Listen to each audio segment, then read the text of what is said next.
ladies and gentlemen, welcome to another episode of World Discussion with Agent Smith. Today is April the 30th, 2023, and we are here to talk about the world. Current events, foreign policy, economics, history, what have you. We're going to talk about it live. Joining us in the conversation is Agent Smith. Smith.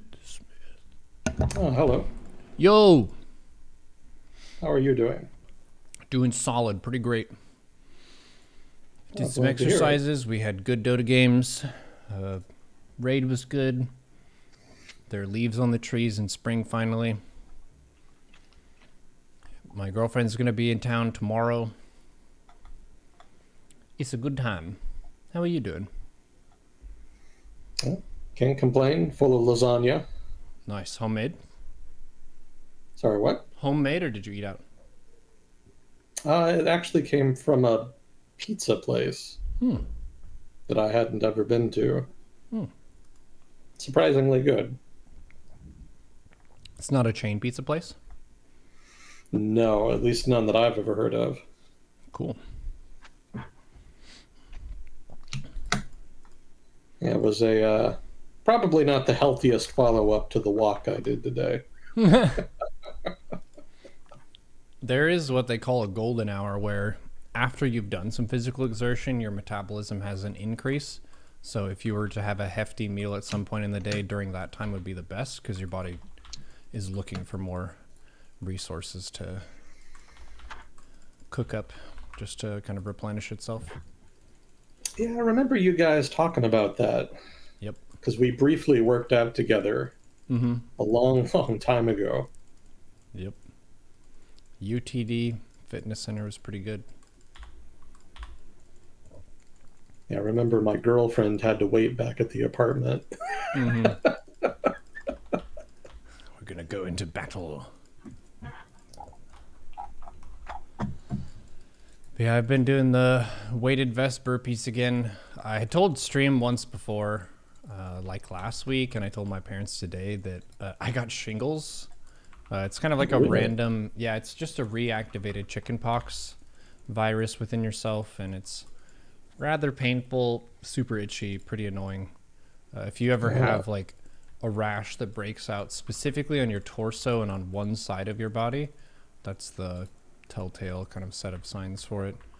But they had an online portal thing for my health insurance, and you basically just contact a dermatologist, describe the situation, send pictures, and there was a doctor from Texas who actually picked it up and told me what it was and got a antiviral prescription thing, and it cleared up relatively fast after starting that. But that's something that for anyone who has had chickenpox before, it will pretty much randomly activate for you again.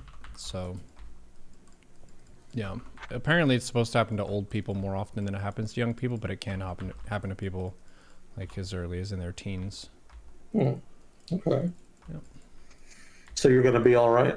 Yeah, I'm fully recovered now. I was kind of quiet about it when it was happening. It was maybe 2 weeks ago.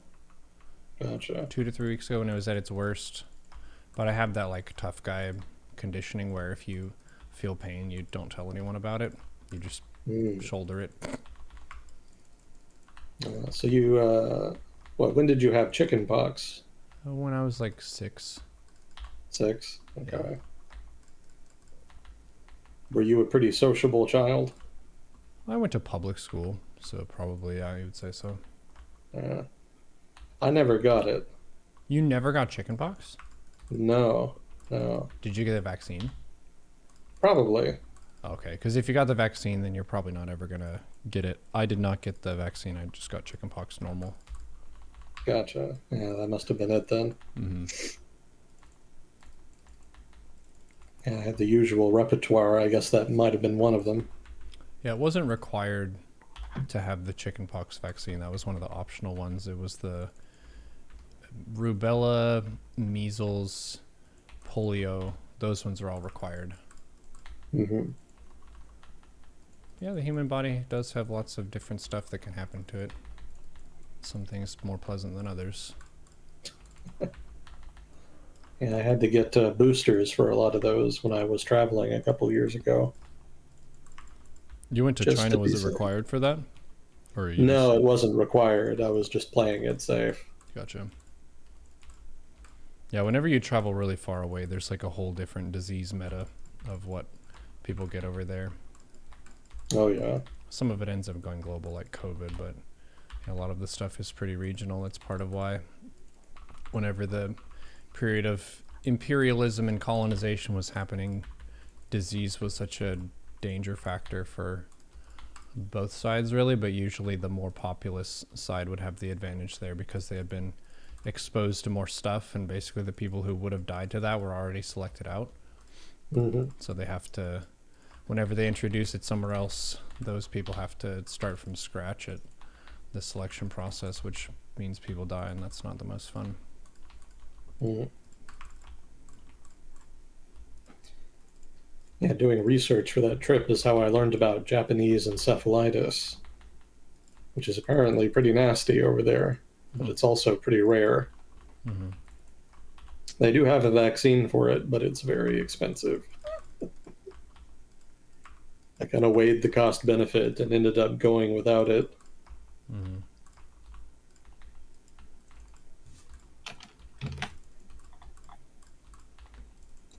Well, anything exciting that you wanted to talk about from the past week?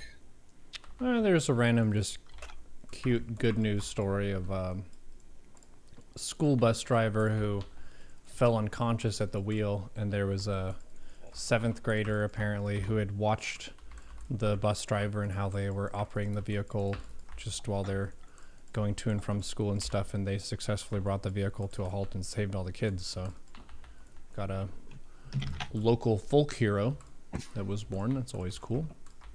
Get some uplifting news. Don't know why the bus driver went unconscious, but in the thread where I was reading about it, they were talking about how that's one of the jobs that has an extremely high level of responsibility for very low pay and benefits, Mm.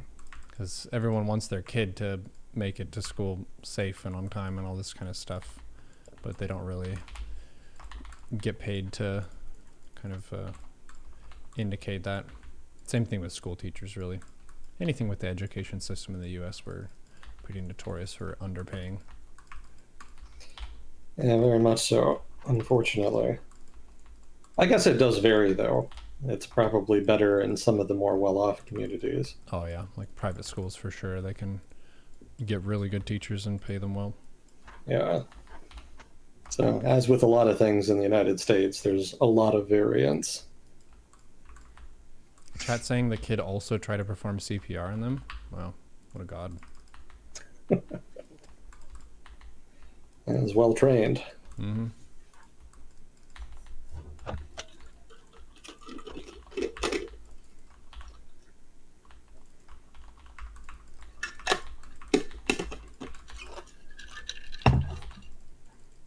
Other Well, did than you?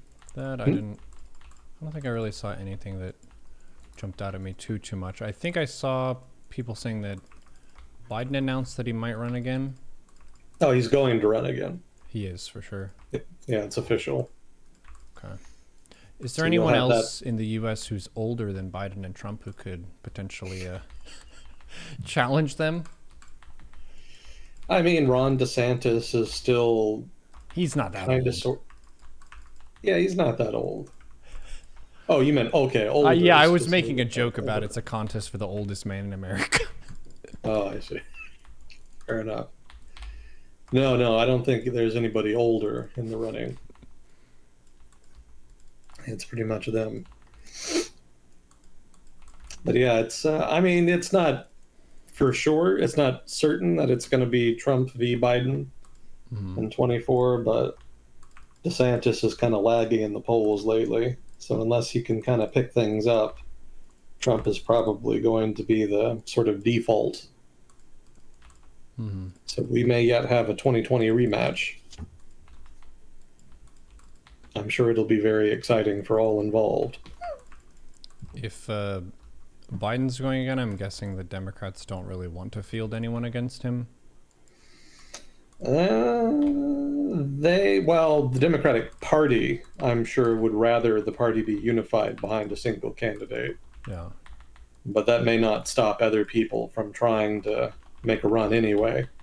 Mm-hmm. I don't think anybody has officially announced a run yet, but we'll see.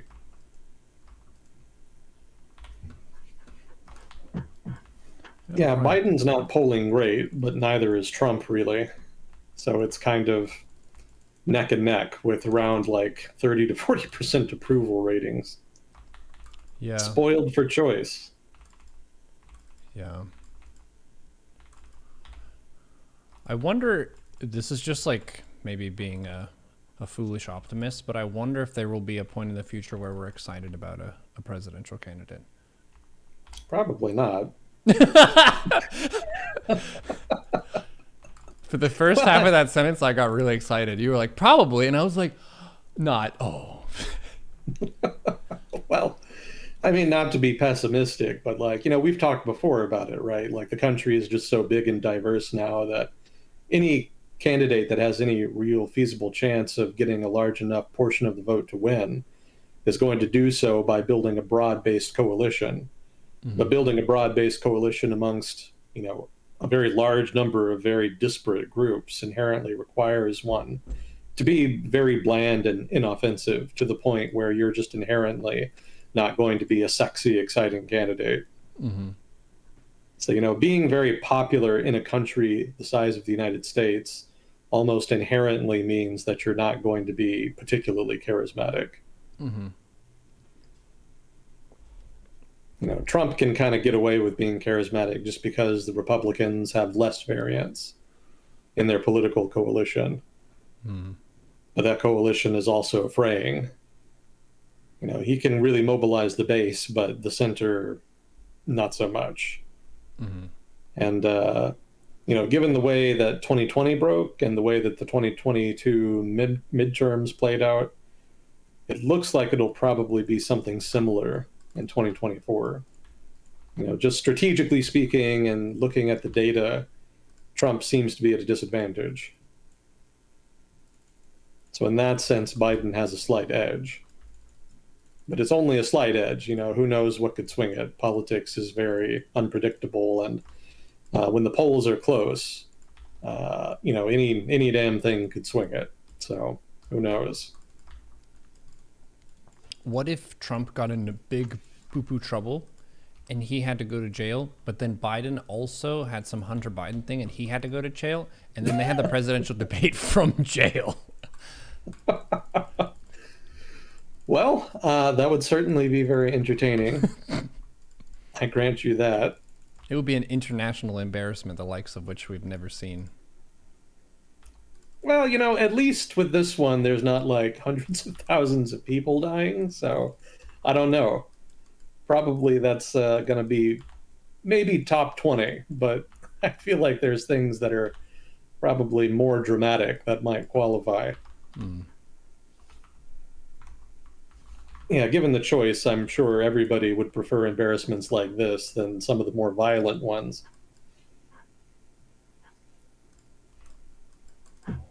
What's a more violent one, you mean? Well, things like wars, especially the botched ones. Oh, yeah. I don't know that people generally think of those as embarrassing, but certainly if you do, those are worse than, say, having presidential candidates debating with each other from prison. Mm-hmm. If America is going to do dumb shit, then at least let it be nonviolent dumb shit. Yeah, that's fair. Yeah, I don't know if you would consider something like Vietnam to be embarrassing. It is in the extent that we didn't achieve our desired outcome and caused a whole bunch of death in the process for both our people and the people there. That's a bummer. Well, Vietnam at least had some reason, nominally for us to be there. Strategically speaking, like during the Cold War, there was domino theory, right? There was this assumption that if communism was allowed to spread to Vietnam, then it would invariably spread to other surrounding nations too. But what they didn't know at the time was that communism was economically not as strong of a model, so they're just going to fall behind by producing stuff. Well, there's some truth to that, but more specifically with regard to Southeast Asia, uh, I mean, they were only able to spread to like two countries after the fall of Vietnam. Mm. And both of those were the Indo-Chinese countries, right? Both of those, basically all of what was French Indochina collapsed into communism, which, not too big a surprise in the grand scheme of things, but it didn't spread beyond that. Thailand was a bulwark pretty much throughout the Cold War against communism. And by the time Vietnam collapsed, well, South Vietnam anyway, Malaysia had pretty successfully suppressed its communist revolutionaries.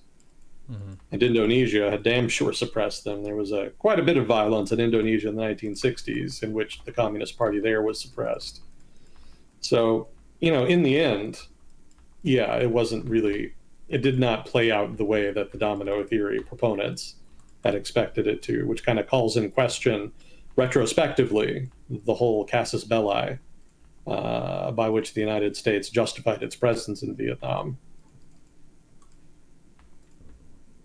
But they didn't know that when they started it, when they got involved. At the time, involvement in Vietnam made more sense, especially given the way it was framed in elite circles in Washington.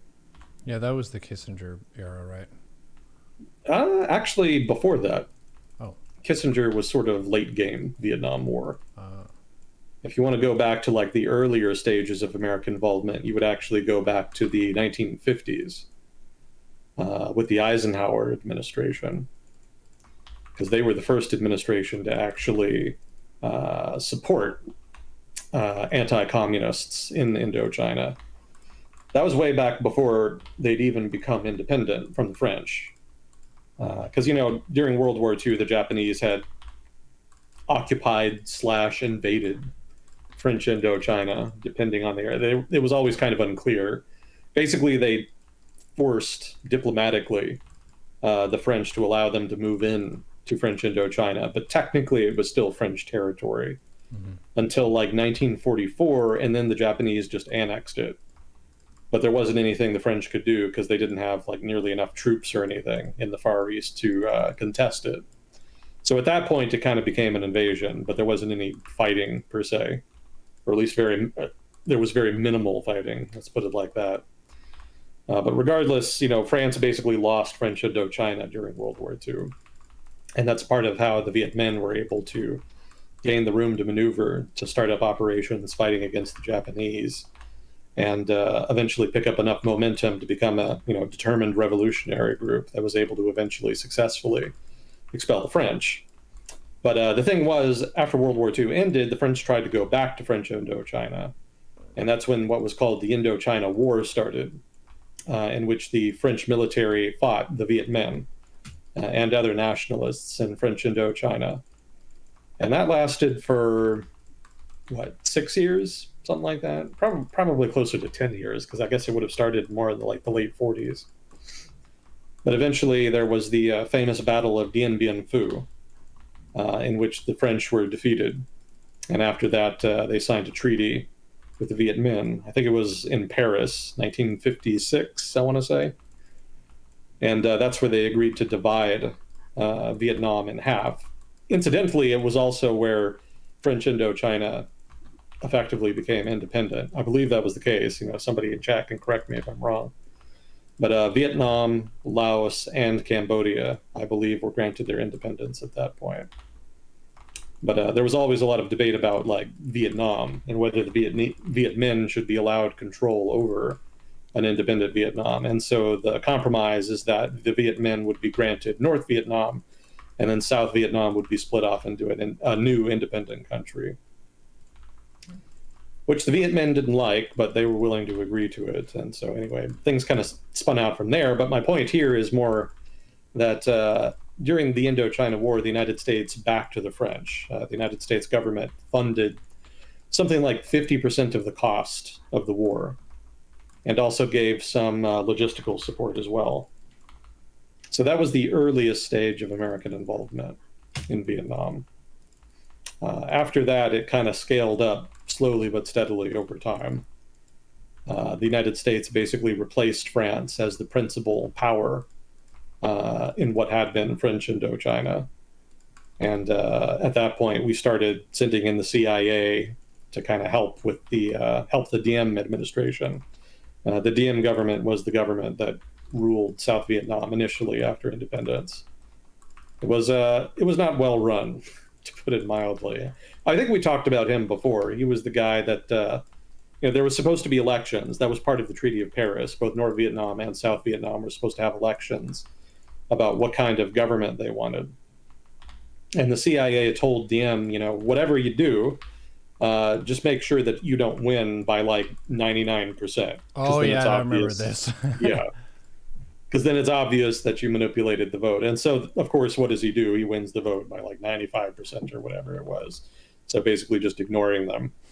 And no surprise, he was not popular. Also, he was Catholic in a predominantly Buddhist country, which may not have been that big a deal, but he was a dick about it. He kept kind of oppressing the Buddhist population and favoring Catholics in government. He was very discriminatory in that sense, and so that just inherently made the government unpopular. And actions like that inherently lend themselves to revolutionary activity, mass dissent, which is what they ended up with. And that kind of was the initial starting point for what would spin out into what we in the United States would call the Vietnam War, because that's when you had like communist insurgents and whatnot trying, really actively trying to overthrow the government of South Vietnam, and the South Vietnamese government asking for assistance and trying to resist them. So you could consider that like the first, what you consider that what, like 1960 roughly, the earliest American involvement in the actual fighting. I'm sure there was some American involvement in the fighting in the French Indochina War, but I've never really heard about it, if so. So I don't think it was that significant. But it definitely picked up with 1960, around 1960, with the Diem government. Well, late 50s to, yeah, let's say 56 to 1960. That's when the security situation in South Vietnam basically collapsed. And it was very clear the Diem government was not going to be able to hold on to power, even in spite of U.S. assistance. And so then the United States started scaling up advisors, logistical support, financial support, like whatever they felt necessary to kind of keep the government afloat. And eventually, Washington just kind of got tired of Diem. They just gave up on him. And so when some generals in the South Vietnamese army approached, I guess, the CIA and told them that, hey, we're going to take over the government, are you going to oppose us? Are you going to support us? Like, how is that going to work? And basically the response from Washington is, well, we don't entirely condone it, but we're also not going to do anything about it. And so they refrained from warning Diem about the coup attempt. The expectation in Washington, specifically by President Kennedy, was that they were not going to assassinate Diem. Rather, they were just going to remove him from power and then send him into exile or something. So they were actually quite surprised when he did end up getting killed in the coup. But Washington was basically pleased with the outcome. A change in leadership was needed, most definitely. And so the new military government was able to kind of make some marginal improvements, but they were never able to really turn things around substantively. There was just too much corruption in South Vietnam. The government itself was seen just widely as illegitimate. And the military was just a mess. As an institution, it was just not very effective. And, the Viet Cong, by contrast, the guerrillas were very well motivated, well organized, had a lot of support from not only North Vietnam, but also like the Soviet Union, People's Republic of China, etc. So, South Vietnam was very much not doing well from like 56 into the early 1960s. And in that time period from like, let's say from the coup 1960 to 1965, that's when you start seeing the United States intervening with things like air support, advisors who were doing more than advising. We talked about that last time. U.S. advisors in Vietnam who are supposed to just like deploy with battalions and whatnot and help the battalion commander, lead his troops in battle, but then in effect basically end up de facto commanding the unit in their stead. So that started up in that 60 to 65 period. And then in 65, that's where you start seeing actual deployment of US infantry. That's generally dated as the beginning of the Vietnam War for the United States. 1965 and then on to 1975. Nixon was not elected until 1968. So about 3 years later, yeah. And that's when Kissinger entered the picture and started influencing the US Vietnam policy. So that sort of 68 to 73 period, actually, that's basically the Kissinger era. Yeah, 73 to 75 was sort of the end game. Nixon was still around at that time, but U.S. involvement was significantly declining, and eventually Congress just cut off American support completely. Mm-hmm. So that's kind of a bookend. That's the epilogue, if you like. So yeah, Vietnam, you could say, spanned from the Eisenhower administration through the Kennedy administration, Johnson administration, and then the Nixon administration. And it was the Nixon administration that you saw Kissinger.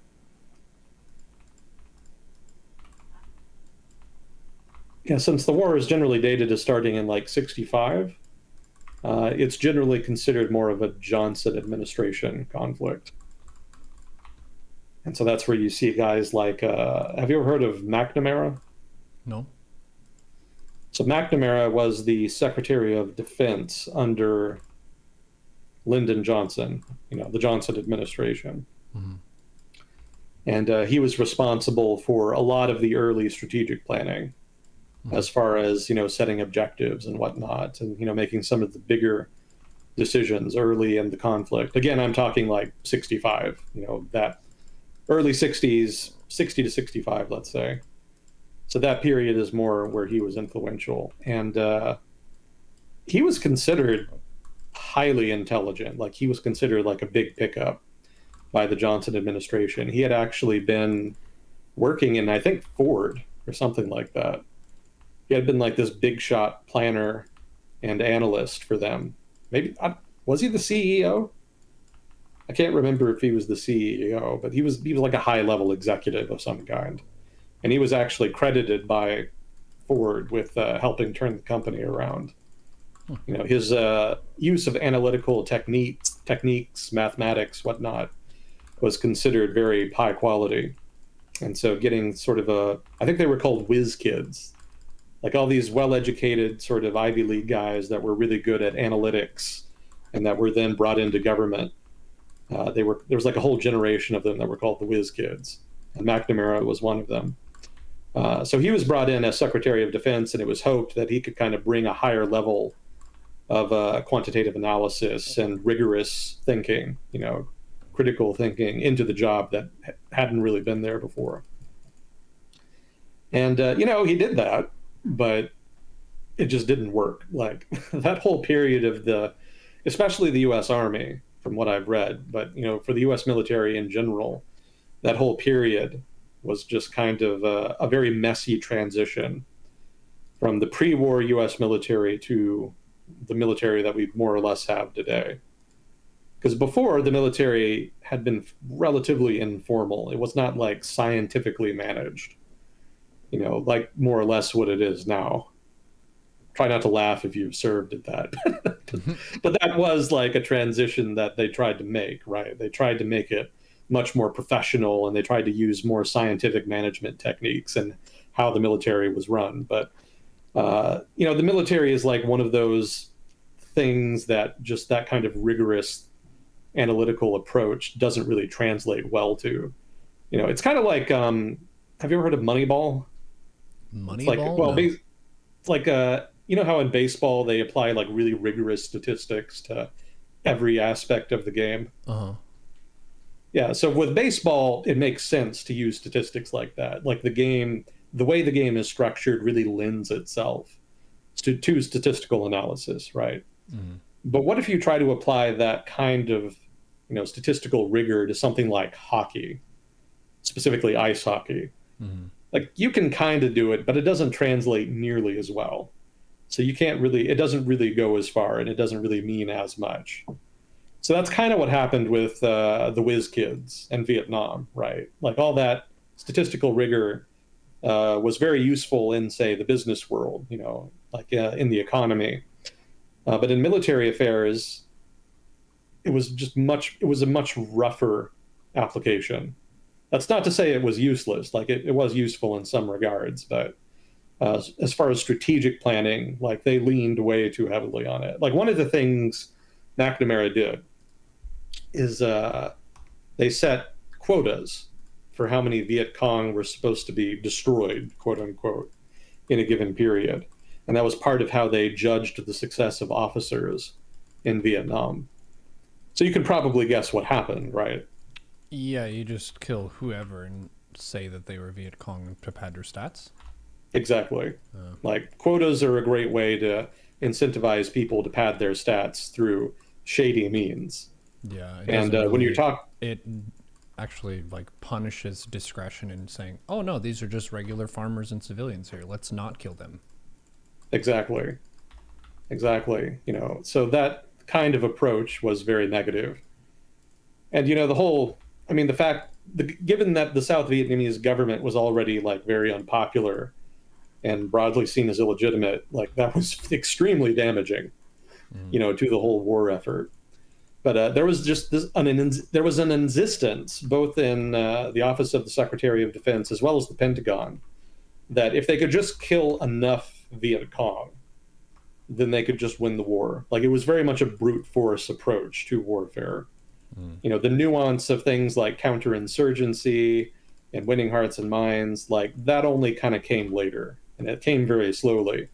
And even when they did really start trying to do that, it was not very impactful. There's only so much you can do to try to get people to support a government that's inherently unpopular and that is obviously heavily dependent on a foreign country. Mm. And the United States was powerful enough to stay in Vietnam for what, like 10 years or so, even in spite of the fact that the South Vietnamese government just really was on its last legs.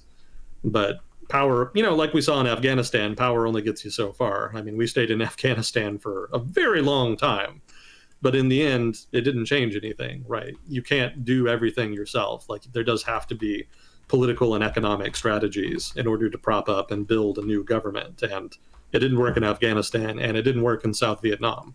Well, it has. I think the difference is if you're unseating a government and then you're putting in a new government, the thing that also has to be a win is like a culture win, where the people as a whole have to choose to like go that route after, which you're not in. Even though we were there for decades, it's not long enough to change the whole cultural and political and religious landscape of people to be like, okay, now we're going to have a modern Western style government that puts faith in institutions and all that kind of stuff. Like that Yeah. was, I think, the hope, but that's a very, very slow process. And that's a process that the people of that country have to decide for themselves. You can't force that upon someone. But you can force violence upon them with like superior technology and military force. So in that sense, that's one of the differences, I guess, between the Iraq war and the war in Afghanistan compared with the war in Ukraine is just the how the military step played out. But yeah, the culture victory is something that would take a very long amount of time, and that would depend on the people basically self-determining that. Yeah. And it was worse in Vietnam because, in Iraq and Afghanistan, they were able to take some of the lessons that had been learned in Vietnam and apply them fairly early, Mm-hmm. as far as hearts and minds and whatnot. But in Vietnam, they kind of had to learn the hard way. But it was just too little, too late. And even if they had applied them earlier, it's debatable whether or not it would have mattered. Mm-hmm. Vietnam was a much more difficult war than Iraq or Afghanistan. Because with Vietnam, you had half of the country, being governed by a hostile government and actively supporting insurgents in the country that with the government that you were trying to prop up. Mm-hmm. So there was some of that in Iraq and Afghanistan. Obviously the Iranians especially in Iraq, were supporting insurgent activity. But they weren't able to do so at nearly the same scale as the North Vietnamese were. I mean, for one, the North Vietnamese were much more motivated. Like with Iran, Iran is just culturally different from Iraq, right? Iraq is an Arab country with a large Kurdish minority, and Iran is a Persian country ethnically with a whole variety of ethnic minorities. But there was no like inherent linkage there. For the Iranian government, it was more about trying to project influence into a neighbor that had a hostile power inside of it. But in the case of North Vietnam, it was more than just a neighboring country. Like for the North Vietnamese government, South Vietnam was a part of their country, right? For them, it was a Vietnamese nationalist movement, and they were trying to reunify their country, which had, from their perspective, been arbitrarily separated, divided by foreign powers, which to them was obviously not acceptable. Mm-hmm. So much greater motivation there on the part of the neighboring countries supporting the insurgents the U.S. was fighting in Vietnam. And that, was reflected in the quality of the fighters in South Vietnam. Not to knock, Iraqi insurgents or Afghan insurgents, but, the Viet Cong are almost certainly were almost certainly much better trained and motivated in most cases. But a bigger deal was that North Vietnam had a lot of material support from China and the Soviet Union. Those were big powers of the day, and they were sending a lot of materiel in order to help the Vietnamese with the war. You really couldn't say the same for, say, Iraqi insurgents or Afghan insurgents. The level of support they were getting was much lower, just baseline. So that made Vietnam just qualitatively different. Mm-hmm. Not saying that's not to discount the suffering of all parties involved in subsequent wars, but just to kind of illustrate the point I'm making here. Consider that there was a conventional element to the Vietnam War that was almost entirely absent from Iraq and Afghanistan. And when I say conventional, I mean conventional war, right? Fighting insurgents and guerrillas and whatnot, that's unconventional war. Mm-hmm. Conventional war is like regulars fighting against regulars on a relatively even keel, or at least, on a battlefield like you would normally expect. Other than the opening invasion of Afghanistan or Iraq, that was pretty much absent from the occupations of both, right? From the subsequent conflicts with the Taliban or the various nationalist guerrillas or the Islamist guerrillas in Iraq. In Vietnam, by contrast, they were much larger. Just a second. This is just kind of a silly point, but is there anyone else that whenever you're talking about guerrilla warfare and you're attacked by guerrillas, you actually see the animal gorilla jumping people who are in military gear? Because I see that pretty often. I know they're different words or spelled differently and stuff, but yeah, they're in a very similar place in the old mental library. Yeah, it's not a term that gets used much these days. I feel like insurgents or terrorists is more the favored term for a lot of people now. Yeah, but back in the Cold War, is just a tactical thing. Terrorism involves kind of the psychological element of why it's being done. Yeah, there's that, but also it's sort of politically charged, and we live in very partisan times. Mm-hmm. Yeah, back in the Cold War, guerrilla was a much more common term. Mm-hmm. It would stick out much less if we were talking back then. Mm-hmm.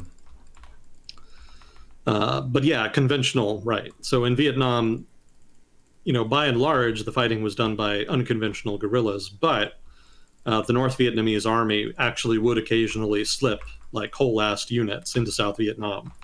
And sometimes they would fight with the guerrillas. And, it was rare, but it did happen. And there was always the possibility that the North Vietnamese army could try to cross the DMZ in some capacity, and that the war could kind of elevate, right, from an unconventional war into an outright conventional war. And that actually kind of did happen at one point in, I want to say, 1968. 1968. One of the things that what was his name? The main general of the North Vietnamese was I think his name was Giap, if I'm not mistaken. His plan in 1968 was the Tet Offensive, which was like the big holiday offensive at the end of 1968. It was meant to sort of inspire the people of South Vietnam to rise up and throw out the South Vietnamese government and the Americans and more or less end the war. Tactically, it was a massive failure.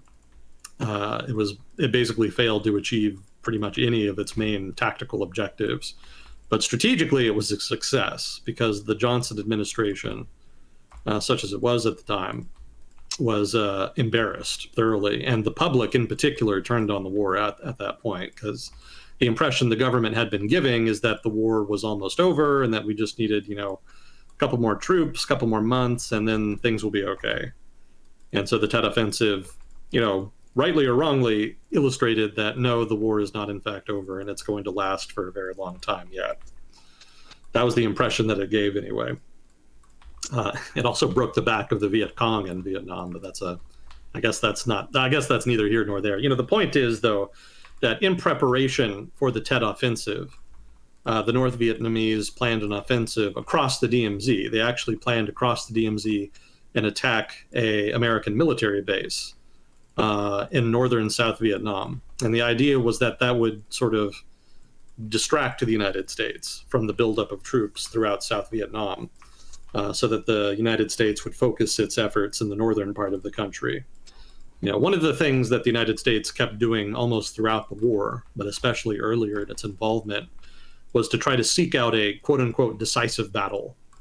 That was something a lot of American commanders believed would win the war. Because keep in mind, they're still thinking quantitatively, right? They think that if they can just defeat the enemy and kill enough of the enemy, then the war will end, because they just won't be able to continue fighting. And so there was a continuous effort to try to seek out large formations of either Viet Cong or NVA and try to just destroy them in open battle in the hopes that would be sufficient in order to force the North Vietnamese to quit the war and come to the negotiating table. Of course, that never happened because, the Vietnamese never had any intention of giving them that opportunity. Their whole approach to the war was very much centered on avoiding, exactly those kinds of battles. But it was because of that fact, that they were avoiding those kinds of battles and the Americans were explicitly seeking them out, that this distraction that was organized in preparation for the Tet Offensive was so effective. The Vietnamese knew that if they launched a conventional attack on a major American military base in the northern part of the country, the Americans would jump at it as an opportunity to finally sort of have that decisive battle. Mm-hmm. And what was the battle I'm thinking of here? Quai Son. So the military base was the base at Quai Son. And the Vietnamese, crossed the DMZ, surrounded the base, and started shelling it, heavily. And the result was this sort of long, protracted siege over the course of several months, in which the United States Air Force and naval aviation were sent in to apply continuous pressure on the Vietnamese around the base, as well as to keep the base supplied so that artillery and other ranged fires in the base could continuously pressure the Vietnamese to prevent them from overrunning the base. So, in the news at the time, the Battle of Quai Son was a big deal. It was reported on as a decisive battle. And of course, no surprise, eventually the United States was able to win the battle. The Vietnamese never had any realistic opportunity to take the base, but it was all bait. The United States took the bait, and it was caught off balance when the Tet Offensive happened, not long after the battle ended. Now, again, Tet Offensive was a tactical failure. So even though the United States had taken the bait at Quai Son, it didn't end up really mattering. But Tet Offensive, again, strategic victory. But, to kind of bring this full circle, the Battle of Quai Son illustrates that conventional element of the war that a lot of people kind of overlook. When you watch movies about the Vietnam War or whatnot, invariably the people the United States is fighting in the movie is guerrillas, right? Viet Cong. So you don't really generally see like the North Vietnamese regulars or the tanks or, the other sort of larger, assets that were actually used in the war at various times. Again, I don't want to oversell the point. It was relatively rare for conventional fighting like that to happen. But the fact that it did happen and that it was a constant threat that it could happen, I'm arguing here, just made Vietnam qualitatively different than Iraq or Afghanistan, where I don't think that ever really happened other than the first, say, month or two of each respective conflict.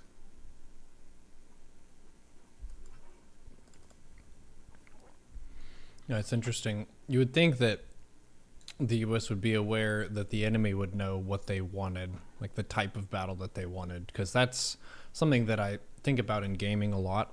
Is certain people will really push hard for a certain win condition based on what their strengths and weaknesses are, and they want to create a certain type of game. So the North Vietnamese basically wanted to turtle in the jungles and not really give them that normal battle where both people show up with all their good military stuff, because that wouldn't benefit them. Like, that would be the worst possible trade for them. They want to use the ground that they already have and use defender's advantage rather than let the US play to their like superior tank and helicopter and whatever advantage that they have.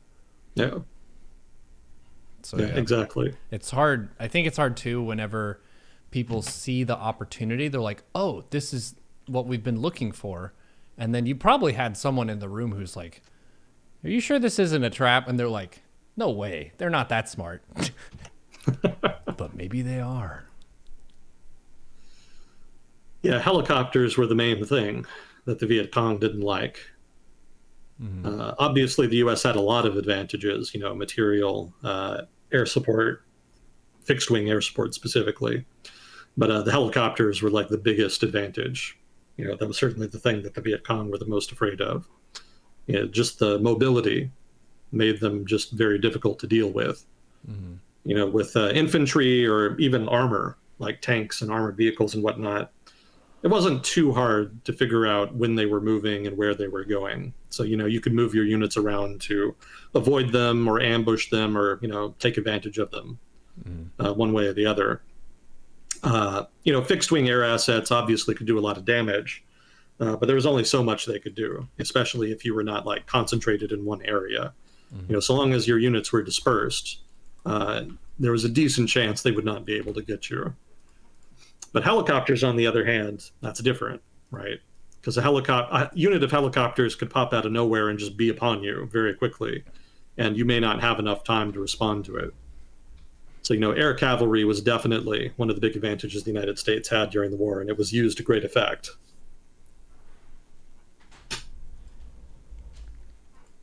Would this be within a timing window before, like, the good anti-air counters to helicopters were normal and accessible?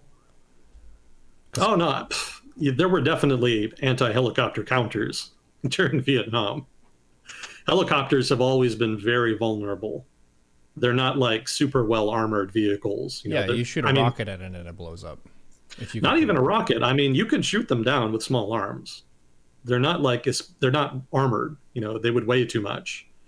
So if you can get like a high caliber machine gun or even a semi-automatic rifle, you can pretty much just fire right through it. Oh, so like if you shot through the fuel or whatever, then it's going to go boom, even if it's not a explosive round. Hit the fuel, hit the people inside the helicopter, like that's all totally game. The United States lost a shit ton of helicopters during the Vietnam War. They were not hard to shoot down, for sure. I don't know the exact numbers, but it was very high. So yeah, there were definitely counters at the time. The problem again is just more that they would surprise you. Even if you had counters, you may not have the counters where you needed them exactly in order to completely, shoot them down or otherwise deter them. Yeah, because suddenly a helicopter could be there from miles away and you wouldn't have known. Yeah. Yeah, and understand when I'm talking about helicopters, I'm not talking about attack helicopters. I'm talking about transport helicopters. Oh. Right? The helicopters will fly in, they'll drop off infantry, and then they'll leave. So unless you can bring your counter, your anti-air equipment to bear in the short window between the time they're coming and the time they've left after dropping off the infantry, it's not going to matter. So you've got to be really quick, and you've got to be exactly where you need to be. Yeah, attack helicopters are different. They would loiter, so you have a little more time to respond. But the trouble, of course, is that attack helicopters are much more heavily armed than the Hueys, the transport helicopters. So you may be able to shoot more at them because you have more time to respond, but they're going to have more time to shoot at you too, and they're probably going to do a lot more damage while they're doing it. Yeah. Yeah, Vietnam is actually where the United States first deployed the AH-1 Cobra.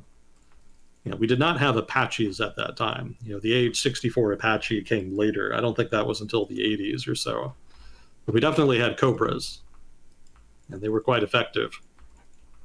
But yeah, helicopter, more so, it was the Hueys, right? The UH-1 Huey helicopters, the transport helicopters that were the problem. Right, so it's a logistical edge, not a combat edge. Not even a logistical edge. Like, it's not about like resupplying or reinforcing units with new personnel. You would actually drop infantry in an area where you believed or even knew that Viet Cong were operating or based, and then they would just charge in and attack them. And unless you know that's coming, that could be very hard to deal with, right? Because you never know which units are going to come under attack. The Viet Cong had units all over the country. So, at any given moment, you could have air cav just descend on one of your units out of nowhere, and you would have no ability to get reinforcements to that unit in time before they were overrun. That's the big advantage of air cavalry, right? It's just the speed. The infantry that they drop off are not like heavily armored, right? They don't have tanks. They don't have artillery, unless they have artillery nearby already in place anyway. But the advantage is that they can just immediately fly right to where you're weak or just unexpected or just not expecting any attacks, and then boom, there they are attacking you. So unless you've got really well-trained troops, you'll probably just get completely blindsided and overrun. And that happened many times over the course of the Vietnam War. Actually, to give you an example of how difficult it was for the Viet Cong to deal with air cavalry, one of the first major battles of the Vietnam War was, I believe it was called the Battle of Ia Drang. And what happened was the United States had intelligence about a Viet Cong unit that was training, sort of in a given area. I think it was in the Mekong, in the Delta somewhere. And so they sent some air cav units out to go and attack them. And when they landed, they came under immediate heavy fire. And it turned out that the intelligence was right, but that it had totally understated the presence of the Viet Cong in that area. It turns out that there was I think it was like an entire division that was in that area. And even worse, when the helicopters landed, they actually landed right in the training area where they were training their troops how to attack air cav helicopters. Oh, man. And they're like, for this next step of the training exercise, shoot at this helicopter here. And they're like, okay. Not knowing that it actually wasn't a drill and it was an active helicopter, then it wasn't staged. But they had no fear because they thought it was a training exercise. Yeah, that was pretty much a worst case scenario, right? They were right where they wanted them pretty much. But even so, like, they were able to fight their way out. They took a lot of casualties, but the air cav was able to salvage the situation. It was not exactly an explicit win. It was definitely not the finest moment as far as planning goes. But they were resilient enough to not just get completely wiped out. They were able to salvage it and defeat eventually, or at least force the Viet Cong to retreat. So, even in a very advantageous position, as far as coming under, even when they were already holding an advantageous position vis-a-vis an air cav attack, they were still not able to defeat them. So that's just how strong air cavalry can be.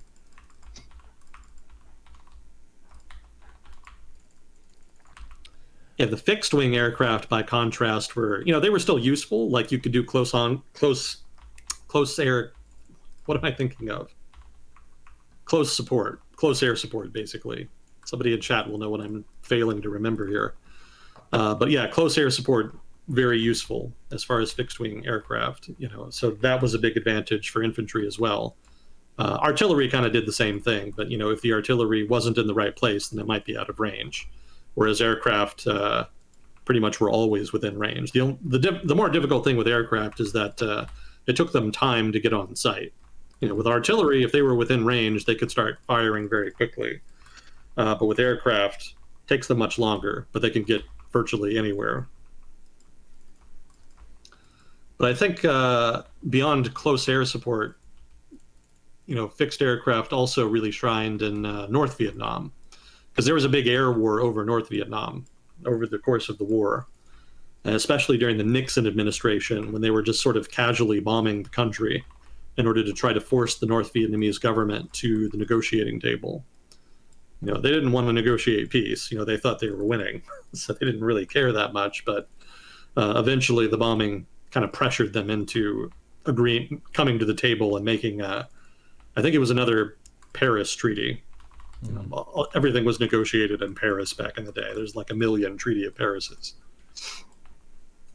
Yeah, that was after I think that was after the 72 election, something around there. There was a lot of politics around that. Yeah, Nixon is not remembered well for that. Yeah, he basically secretly told the North Vietnamese that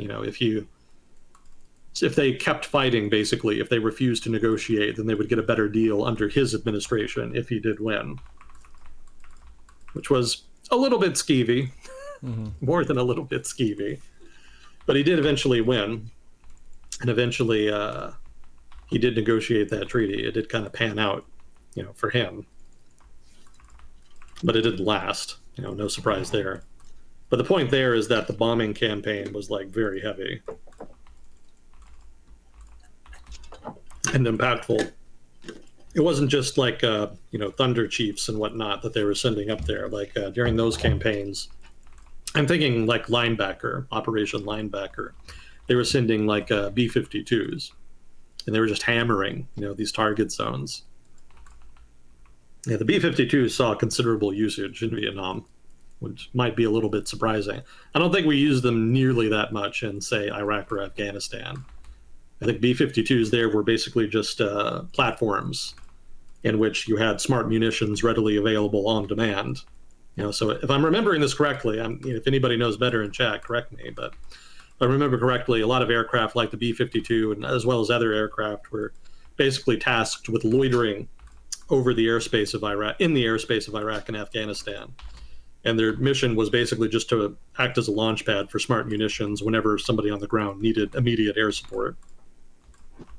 So in Vietnam, kind of a similar role. We didn't really have nearly as many smart munitions, but we did have aircraft like constantly ready to go. But we also just had missions where the mission was just to bomb the shit out of something, maybe a railroad junction, a factory, or whatever, so they went pretty hard against Vietnam and Hanoi in particular, North Vietnam, I mean, and Hanoi in particular during the bombing raids. They were immensely destructive. They actually also used them against the Ho Chi Minh Trail. Have you heard of that? No. The Ho Chi Minh Trail was basically a supply chain, a supply line by which the North Vietnamese government sent military supplies south into South Vietnam. Obviously they couldn't do it across the border with South Vietnam, so they had to do it like secretly. They had to smuggle stuff into South Vietnam. And the smuggling routes they used ran through Laos and Cambodia. I think there was also some that came by sea, but I think mostly the Ho Chi Minh Trail ran through Laos and Cambodia. And they were just constantly running, trucks, people, donkeys, horses, all carrying equipment and supplies down to the border with South Vietnam, where it would then be smuggled into the country and distributed amongst Viet Cong units. So the amount of supplies was fairly large, and so it became a priority for the United States to try to disrupt the Ho Chi Minh Trail. And one of the main ways that they did that was by bombing the shit out of it. Mind you, these were not necessarily like roads. It's not like they were moving stuff along like major highways. They were actually moving a lot of those supplies through jungle tracks. In some areas, they would actually just build road. I don't know if it was paved or not, but like dirt roads, basically. But, whenever the United States figured out, where they were moving, they would just send in B-52s and they'd carpet bomb the whole area. Wasn't necessarily in the hopes of like killing all of the people and destroying equipment involved in the movement of supplies and whatnot, but at the very least, it was meant to just disrupt them. It forced them to change routes once they knew that we knew where they were, it made sense to kind of move out. Otherwise, you were just risking getting blown away during some carpet bombing mission by a wing of B-52s. Yeah, the result of all the bombing is that more bombs were dropped on Vietnam than all of the bombs dropped during World War II. It's quite a bit. Damn.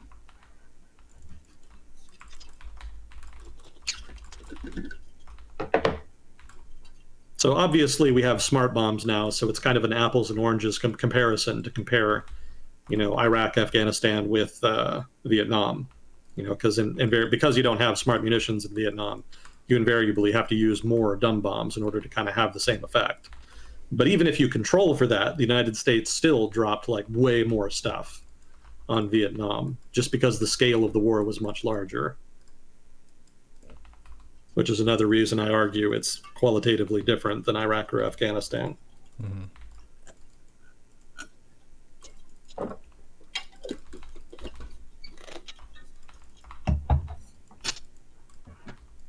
This is quite the tangent about Vietnam. I didn't mean for it to quite go on quite so long. That's fun. That's better than running out of things to talk about. Yeah, fair point.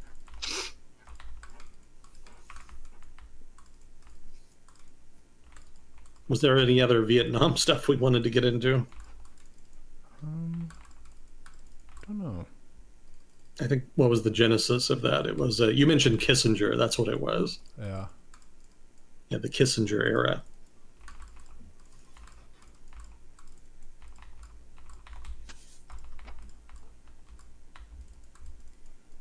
Oh, did we have any questions in chat? I think I saw some. I haven't had a chance to copy paste them over though. Gotcha. Okay.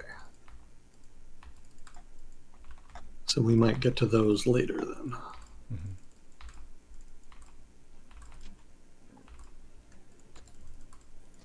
There we go. Yeah. Yeah, I keep meaning to read more about Vietnam. It's a pretty interesting conflict. If anybody listening is interested in learning more about the Vietnam War, there's a documentary called the 10,000 Day War. And it was actually made in like the late 70s, early 80s, but I think all of the episodes are on YouTube.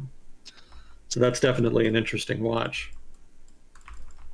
I think Walter Cronkite also did a documentary series on it, but I don't remember what that one was called.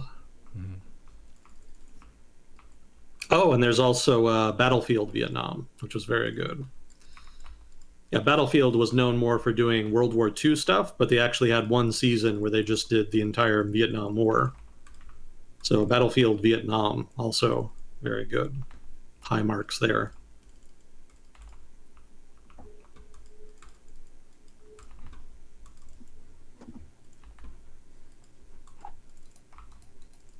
Well, let's see. What did you hear about South Korea and nuclear weapons? No. What happened? Well, the South Korean government, well, really South Korea in general, right? The public has been in on the debate as well, has been discussing whether or not they should develop nuclear weapons. The issue being that obviously North Korea has them. But more to the point, people in South Korea are not entirely confident that the United States would actually defend them if North Korea did use nuclear weapons on South Korea. Mm-hmm. So, let's say North Korea uses nuclear weapons on purely South Korean targets, not American targets. Would the United States actually risk nuclear war with North Korea in order to come and defend South Korea?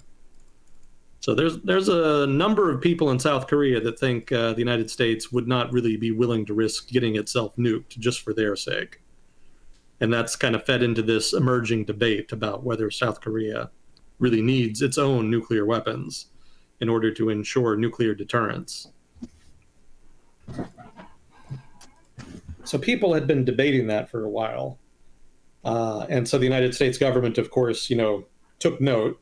That's kind of an important thing that needs to kind of be incorporated into our diplomacy. So in recognition of the concerns in South Korea over American credibility, the United States took the initiative and approached the South Korean government with an offer to set up a quote unquote nuclear consulting group.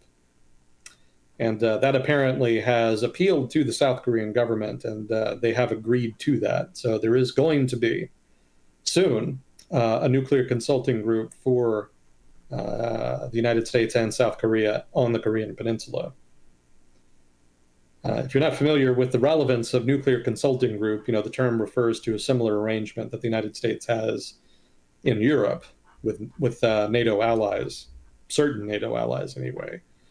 To kind of give you the background, there was a debate. There was actually a very similar debate in Europe during the Cold War, especially in the earlier stages of the Cold War, about whether the United States had made a truly credible commitment to defend Europe.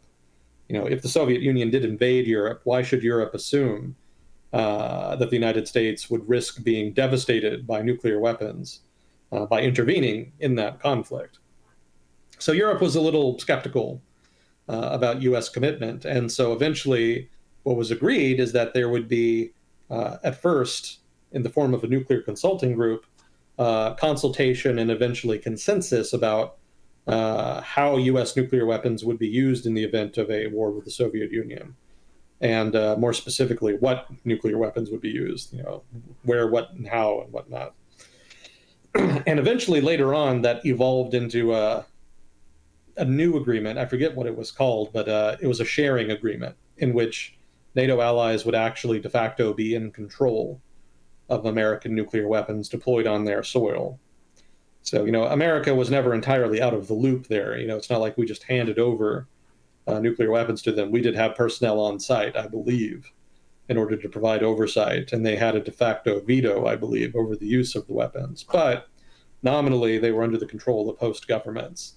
And so technically, those host governments were in possession and could have deployed and used nuclear weapons. I think West Germany was one of them. So that's the kind of agreement that South Korea kind of wants. But right now, all they have is the earlier stage of that, the consulting group. So what's going to happen is that the United States and the U.S. government, rather, and the South Korean government are going to basically send representatives to a meeting, and they're going to hash out the specifics of what would happen if North Korea used nuclear weapons to attack South Korea, and how the United States would respond, what kinds of nuclear weapons would be on the table as far as retaliation, what retaliation itself would look like, etc. So, all of that would be planned out. South Korea would have a role in sort of defining what retaliation and response would look like. Hypothetically, we could just cut them out of the loop, and then we could have really heavy retaliation that is much more than perhaps the South Korean government would like. On the other hand, if we did it by ourselves, we might have too little retaliation for the comfort of South Korea. So the South Korean government is going to have a voice here, and they're going to be able to sort of inform their American partners as to exactly what degree of response they would be most comfortable with, both in terms of potential devastation, but also in terms of deterrence. So that was pretty big news. That's a big change for the Korean-American relationship. Mm-hmm. In general, it's kind of been trending in that direction for a while. Not specifically in terms of nuclear weapons, but just in terms of the relationship being more equal. For most of the Cold War, it was not an equal relationship. The United States was very much the senior partner in the relationship, and we did not quite dictate to them per se, but we definitely dictated the terms of our involvement on the Korean Peninsula. And there really wasn't a whole lot of pushback that the South Korean government could really provide. They needed U.S. involvement pretty badly. So by and large, they just kind of followed the U.S. and adhered to U.S. preferences. But since the Cold War ended and since South Korea's economy has improved so much over time, the United States has less leverage. And in turn, the Korean government has become, more confident and more willing to challenge the United States on, this, that, or the other policy that they don't like, or certain areas where they would prefer to have more autonomy or be on a more equal footing with the United States. One example of that is command. So, the United States has a pretty decent sized military deployment in South Korea. And if there were a war, or if there had been a war, up until maybe 10 years ago or so, the default would have been that U.S. commanders would have been in charge of military operations, including not just American units, but also South Korean units. That was one of the conditions of U.S. involvement in South Korea. If there was going to be a war, then American troops would not be commanded by commanders of any other nationality than their own. Basically, only American officers would command American troops. So that's a little unfair, but the South Koreans were willing to accept that. But over the past couple decades, they've kind of pressed more and more for a transition to a circumstance where if there were a war, then South Korean commanders could conceivably command American units and perhaps even oversee and command the overarching war effort. So Now, that's led to some. Is Go that ahead. because of the faith built by having the mandatory military service include StarCraft professionals? I don't think so. Could be. Chat, we need your opinion on that one. Yeah, nationalism kind of plays into it too, because obviously Korean nationalists don't like a lot of Korean nationalists don't like the idea of foreigners being there at all, especially not foreign soldiers. So that's kind of always been a sore point for them. But anyway, over time, the negotiation has kind of hemmed and hawed. Like the United States government doesn't really want to do that. And so what they've done is that they've created a sort of time frame over which the transition will occur. So, they say that 10, 20 years down the line, we will start transitioning so that there's alternating commanders. So, right now, the overall commander of Allied forces in South Korea is an American. And then they're saying that, eventually we'll have it so that there will be alternating South Korean and American commanders for, a given time frame, like a couple years apiece, maybe. And then eventually, over the very long term, over the course of like 30, 40 years, eventually we'll just let South Korean commanders have that position permanently. And so, of course, an agreement like that is always subject to change, depending on conditions. And there's no telling if the agreement would even actually be implemented, because I don't think there's any teeth to the agreement that requires them to do that. But the fact that an agreement exists at all at least shows that there is some willingness to give ground on this. So that's more or less where that issue is right now. But that just illustrates how much more confident the South Korean government has gotten, such that they're willing to push for that. Because that definitely would not have happened, back in, say, the 1950s, 60s, 70s or so, during the Cold War. And so this agreement about nuclear weapons, this agreement about consultation over nuclear weapons, that's another manifestation of that confidence. They are more actively pushing for more equality in the relationship.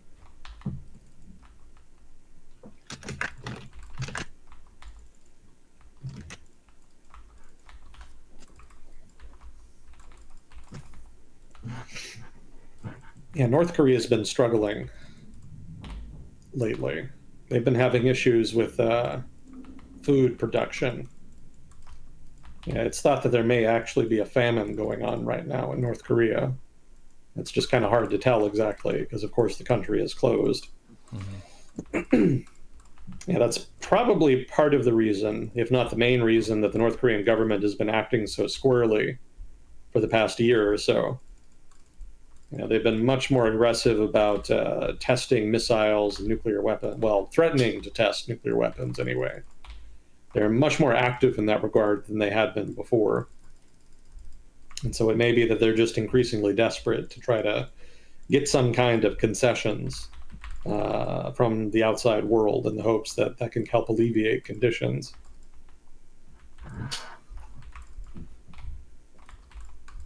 So that isn't helping. That's another reason why the South Korean people, why South Korea started debating nuclear weapons. It wasn't just American credibility. The fact that North Korea was acting so unpredictably squarely also played into that. Yeah, this is a point I've made before on here, but it's been a while. It's worth repeating. Nobody likes sharing a border with North Korea. Obviously, South Korea doesn't, but that's also true of China. China is not like North Korea's master. They can't just push them around and force them to do whatever they want. And the fact that North Korea has nuclear weapons just makes things even worse in that regard. You know, Technically they're allies, but really, China would probably much prefer a much more passive and controllable North Korea than what they're dealing with right now.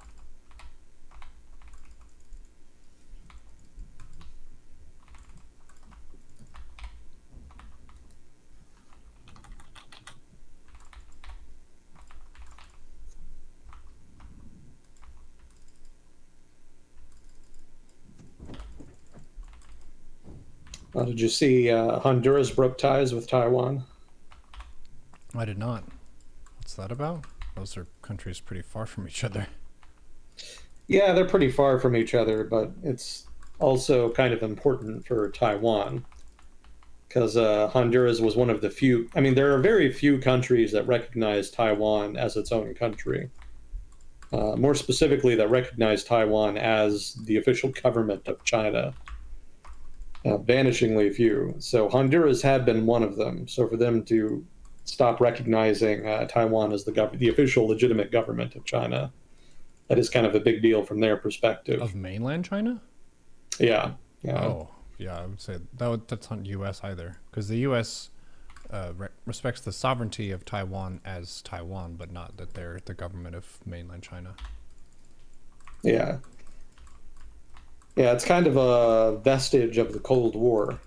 Back in the day, the United. Well, I mean, you go all the way back to World War II. The government of China was the Guomindang government, right? The nationalist government. So that's the government that the United States dealt with during the war. So, of course, during the subsequent civil war after World War II, the Guomindang fled mainland China, set up a government in Taiwan, which would become, the Republic of China, as they called it. And even though they had obviously lost the Civil War and lost control of mainland China, the United States still recognized the Guomindang government on Taiwan as the official government of China. So all of America's allies, well, most of them anyway, also did the same thing. Now, of course, eventually, during the Nixon administration, Nixon traveled to China and normalized relations, shall we say. And at that point, America's relationship with Taiwan and China got a little more complicated and ambiguous. We officially recognized at that point, I think it was 1972, 73, we officially recognized the People's Republic of China, mainland China, as the government of China. And Taiwan was sort of relegated, kind of to a protectorate of the United States, as opposed to, a formal ally, in control of China. And even though the United States did that, not every country that was on sort of the American side of the Cold War, not every anti-communist country around the world did the same thing. And so even after that, for several decades, and even for decades up until now, after the Cold War ended, there are actually still countries that have not yet recognized mainland China and the PRC as the official government of China. Yeah, most of them are basically countries that are heavily dependent or otherwise influenced by the United States. So especially Central American countries like Honduras, it used to be El Salvador was one of them, et cetera. These kinds of countries that are sort of well within what you might consider the American sphere of influence. And then also some island countries in the Pacific that are also, heavily influenced by the United States. Marshall Islands, Micronesia, et cetera. So Taiwan and Beijing have been fighting sort of a constant diplomatic battle for influence with these countries. They're very small countries. Whether who they diplomatically recognize or not is not like that big a deal in the grand scheme of things. But for Taiwan, having more countries recognize them as a separate entity from the mainland, or certainly as the official government of China, That's a big deal for them because it just kind of bolsters their claim to be something not controlled by the communists. And so they're always offering money, offering investment, otherwise offering trade deals to these countries in order to try to keep them on side. And Beijing, by contrast, will come in and try to subvert them by also offering money, trade deals, etc. So there's kind of a constant bidding war, basically, that's happening and has been happening for several decades. I think Paraguay is another one. Paraguay had also been recognizing Taiwan. Yeah, basically Taiwan has been losing this contest because, as you can imagine, like they just don't have the resources of mainland China, and so invariably countries have been shifting their diplomatic position on the matter in order to take advantage of greater Chinese investment, greater access to China's market, etc. So Honduras ceasing recognition, well, more specifically, Honduras recognizing the PRC as the only legitimate government of China. That is a substantive loss from the perspective of Taiwan. That is kind of another sign of the times, in so much as it indicates the rising global influence of the PRC.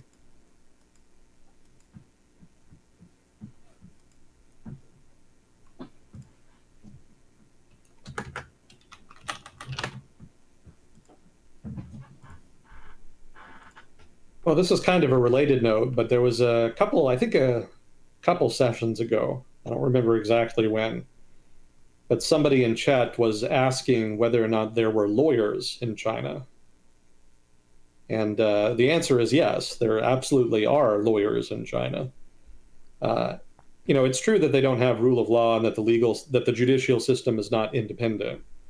But that doesn't mean that every case that comes to a court in China is politically charged. The Communist Party is interested in maintaining control of China and suppressing dissent. But if you have some kind of like small claim to make or something like that, then they don't really care about that. So in that sense, the courts do serve some purpose. Still a lot of corruption. The courts are still pretty malleable, but even so, it does serve some functional purpose in the context of Chinese society. And given that most people are not that familiar with, how the justice system works in China, the same is pretty much true everywhere. How many people in any country really know how their legal system works? So it's the same in China, and so lawyers fulfill the role of acting as intermediaries. You can hire them, and they can help you navigate the legal system, such as it is. There actually was a relatively active movement, largely led by lawyers in China, maybe about 10 years ago, trying to fight for more human rights in China and trying to carve out more space for the law, as opposed to just rule of man, the actual rule of the law in China. China does have laws. They also have a constitution. It's just that the party kind of supersedes them, just casually. Like if there's something they want to do that the law doesn't technically allow, they'll just do it anyway. They're above the law. Yeah, exactly. So there actually were lawyers that were trying to push back on that. Obviously they could not openly challenge the authority of the party, but they could here and there try to apply pressure or appeal to sort of the communist side of the Communist Party, as opposed to just the authoritarian side of the Communist Party of China. And the idea there was that they might be able to get a lesser sentence or maybe even be able to get a client off if they could kind of navigate what little space was granted for civil society effectively. And there were a couple guys that were pretty well known for that for a while, but eventually the government cracked down, and now you don't really see those guys anymore. Very rarely you might hear about a lawyer kind of taking on a case in which somebody has kind of been wronged by the state somehow. In a politically sensitive way, and generally doesn't go particularly well for them, especially these days. But again, 10 years ago, it was a different matter. China was still pretty wild and woolly back then. Political institutions had not been quite so reformed at that stage like they have been since.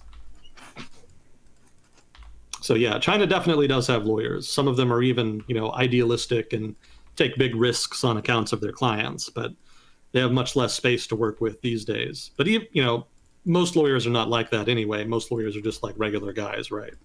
So, yeah, they definitely do have a role to play within the legal system there. It's just very difficult to do given that the rules of the game are not fixed, so to speak, right? The law can change. So part of being a lawyer in China is not just about navigating the legal system. Part of that also probably involves a lot of guanxi, connections, networking, who do you know, that kind of thing. That probably helps considerably.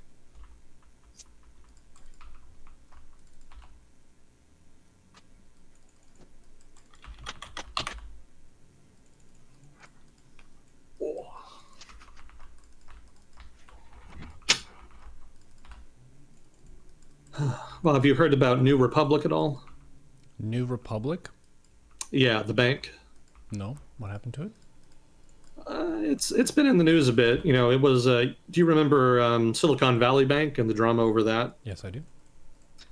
So there was a couple other banks that also really started struggling around that time. First Republic was one of them. I think there was another one called like Singularity Bank or something. That one actually did fail, like SV did. And Credit Suisse also came under a lot of pressure as well, but they did not collapse. They ended up sort of getting quasi bailed out by the central bank. But First Republic is another one that's been struggling. And it's been in the news in the past couple weeks because they've been having a lot of trouble retaining depositors. They've been losing money ever since all the drama started happening a couple months ago, or a month ago, whenever it was. And so, yeah, there's some question about whether or not they may possibly collapse, although it's not entirely clear. There may yet be some kind of effort to bail them out. The Fed is trying to help find a buyer or collection of buyers that can buy out the bank and stabilize their finances. But it's not clear yet if they're going to be able to find anybody. Buying a sort of portfolio of hot garbage, like pretty much what the First Republic has right now, it's going to be pretty tough. Damn, the roast. What? For those who don't know, why would you say they have a portfolio of hot garbage? What does that mean? Well, I mean, if you're a bank, you're responsible for balancing, right, your deposits, all of the money that you get via deposit with, something like you're going to lend that money out, right? So that's all liabilities. So you have to balance. Let me flip it around. You have to balance your liabilities with the depositor's money, right? So if you start lending out too much money and get too far out ahead of your depositors, then you're very close to being insolvent. Mm-hmm. So normally what happens is that banks keep a reserve, right? They keep a reserve that they don't lend out either in the form of cash or other assets so that they can have something to sell if depositors do leave. If depositors ask for their money, that reserve is what that money comes out of. So what happened over the past couple months is that banks like First Republic, well, actually it's been happening it's basically been happening since interest rates started going up in 2021. Interest rates going up inherently means that there's just less demand for real estate. But also it means that treasury bonds, sorry, I don't know why I mentioned real estate. That was just my go-to. I hear so much about real estate in relation to interest rates that it was just a reflex. I had to mention it. No, when interest rates go up, that means that treasury bonds that are already extant, right, bonds that are already owned become less valuable. And because treasury bonds are sort of the safest asset, a lot of banks use them as a reserve. They'll take the money that they have in reserve and just invest them in bonds so that they can get at least some return on that money. So it's not just sitting there as cash, generating no value. So the trouble there is that a lot of the treasuries sort of declined in value at the same time that depositors were losing confidence and leaving. And so that put the squeeze on a lot of banks like First Republic. Actually, now that I think about it, real estate was also relevant because a lot of these banks lend out money for people to buy property. Although in the case of First Republic, I don't think they were like a mainline mortgage lender. I think they're a lot of these banks that you've been hearing about in the news, like Silicon Valley Bank, Singularity, First Republic, a lot of these banks don't have like small level people investing in them. They don't have retail investors or retail depositors like, say, Bank of America would, like a regular bank that you might think of. Their clientele is mostly like very wealthy people. that have very large amounts of money invested in them. And then the bank's business activity is basically helping those people carry out their business, or maybe helping them with investments or whatever it is they're doing with all their, huge hoard of cash. And yeah, one of the biggest investments over the past couple decades has been real estate. And so the result is that there's been a lot of lending in that vein. And the bank itself has done a lot of, investing into real estate. So as real estate has lost value, that's going to put a dent in some of their assets, right? Invest money into real estate loses value. Suddenly you have less overall value. And so if the real estate investments had been part and parcel of the reserve, then in addition to your reserve losing value from the treasury bonds losing value, it's also losing value from the falling value of real estate. I think that's how it works anyway. But regardless, basically, it's just reserves are falling, confidence is falling, people start pulling out their money, and that just makes the balance sheet even worse. And so that's why I say it's hot garbage right now. Part of the issue, too, is just bad management of risk. There are things you can do to mitigate the risk of people losing confidence and pulling out their money. And so if they had taken those steps, their balance sheet would not have been as vulnerable to these negative shocks as it has been. Silicon Valley Bank in particular got in trouble for that. There apparently are swaps that you can buy that can hedge against inflation and interest rate hikes that can help you protect your balance sheet and more specifically, your reserves. But apparently they were not doing that from what I was reading. I was reading it on a Twitter thread, so I can't commit to it entirely. But from what I was reading, they had just full on not done that. In fact, more interestingly, they had been doing it, but then they sold off all the swaps around the beginning of the year. And so they just didn't have any for whatever reason. A lot of people couldn't make any sense of that. But yeah, just bad risk management also is part of the reason a lot of the banks are struggling.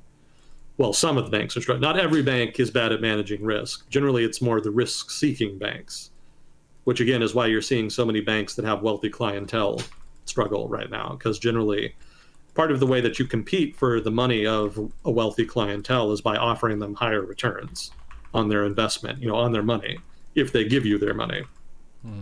But that's a very competitive field. So the only way you can promise and deliver a higher rate of return is if you take on riskier investments, or if you just engage in riskier behavior as a bank generally. The upside is that you can get those higher returns and then attract more money. But of course, the downside is that if something does happen that puts pressure on your balance sheet, you will be in a weaker position with which to deal with it. And so that was the case with SB Bank, Singularity, and now First Republic, also Credit Suisse. They had taken a lot of risks and they were high flyers for a long time. But then, as the popular analogy goes, when the tide rolled in, we found out they were naked. They just had not properly prepared for the inevitable occurrence of inflation and interest rate hikes, and they just got burned for it. So for now, First Republic is doing okay. It's not collapsing entirely yet. They are just kind of barely scraping by, but they could collapse hypothetically if they are not able to salvage their balance sheet with some new money coming in from somewhere. It's just not clear where that somewhere is going to be, or if there's a somewhere at all. So that's something to keep your eye on. I don't doubt that if they do collapse or what have you, it'll definitely be in the news. But if they do collapse, I don't think it's the end of the world. Even with all of these banking issues in the news recently, the overall health of the economy is still doing okay. Well, one of the things that is a common theme is the high risk ones are the ones that are getting into trouble, and that kind of seems like part of the game. If you want to roll the dice on a riskier investment, yeah, you can make greater gains, but you can also take greater losses, and that's not really an indication that something is wrong or unstable per se. If the stable investments start collapsing, I feel like that's when it's more spooky. I know nothing about finance, but just from the basic description, that seems kind of how it is. When the Silicon Valley Bank went down, a lot of people were saying that it's not a huge deal, it's not the end of the world, because people knew that what they were signing up for with that bank. Oh, they knew. For sure. It's still not fun to lose your money, probably, but yeah. Oh yeah, I mean, they didn't want to lose their money, but they knew the risks when they signed up. right? I mean, the bank was basically, I mean, it wasn't, not everything they did was explicitly known. Like, probably if people had known about their poor risk management, there would have been even more of an outflow of depositors. But I mean, the attraction of small regional banks like that was specifically that they were less regulated. So inherently, by putting your money in them, you were taking relatively more risk in the hope of a higher return. So yeah, like you say, like that's just part of the game, right? And invariably, it's going to happen that sooner or later you're going to roll snake eyes and you're going to lose. Yeah. And that's basically what's happening here. But I just think it's important not to kind of overstate the threat. Like, these are not major institutional players, right? They do fulfill useful roles. You know, I think I was reading that regional banks are important as far as things like, not all of them, but in general, like stuff like mortgage lending, auto loans, things like that. You know, they generally fill more of that niche. But there are going to be other players that can do that. You don't need these specific banks to do that. So, you know, the market should be able to adjust if they do collapse or become insolvent or whatever. So, you know, the overall threat to the economy is relatively marginal. So it's just capitalism working as it's supposed to, basically, in other words. Yeah. Now, that said, I'm sure the Fed would prefer there not be a cascade of bank failures while it's trying to navigate all of this inflation and, you know, other weird shit happening in the economy. So, you know, I imagine they are trying to work hard to prevent a collapse of First Republic in so much as it's possible. But if it did, I think they would be able to handle it overall. Yeah, some people were saying it might actually be helpful, because one of the things that happens when confidence in banks shrink is that people deposit less money. And so if banks have less money coming in, that means they're going to lend less money out. And that inherently means less economic activity. So if you're a central bank that's trying to curtail economic activity as part of an effort to curtail inflation, banks curtailing their lending on their own, you know, actually kind of helps your cause a little bit. So that's an optimistic reading there from some analysts. Yeah. Well, whenever it's kind of like trees in the forest. When one tree falls, there's room for other trees to grow. And when the higher risk investments are failing, then the more secure investments are going to thrive more, because people are going to be like, okay, this risky stuff is not working out right now. So more of the old school ways to invest are going to shine for a little bit, and then it'll kind of swivel back to people are going to take a bunch of big risks again. Yeah, it's a self-correcting mechanism. Yeah, I know a lot of people don't like capitalism, but the mechanism actually does function a lot of the time.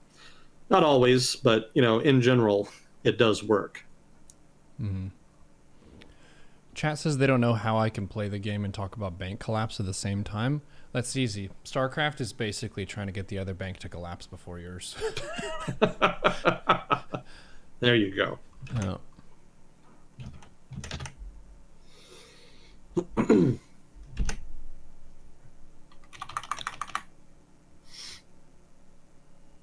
Oh. Well, what else did we have here? Terrorism. Oh, yeah, that's right.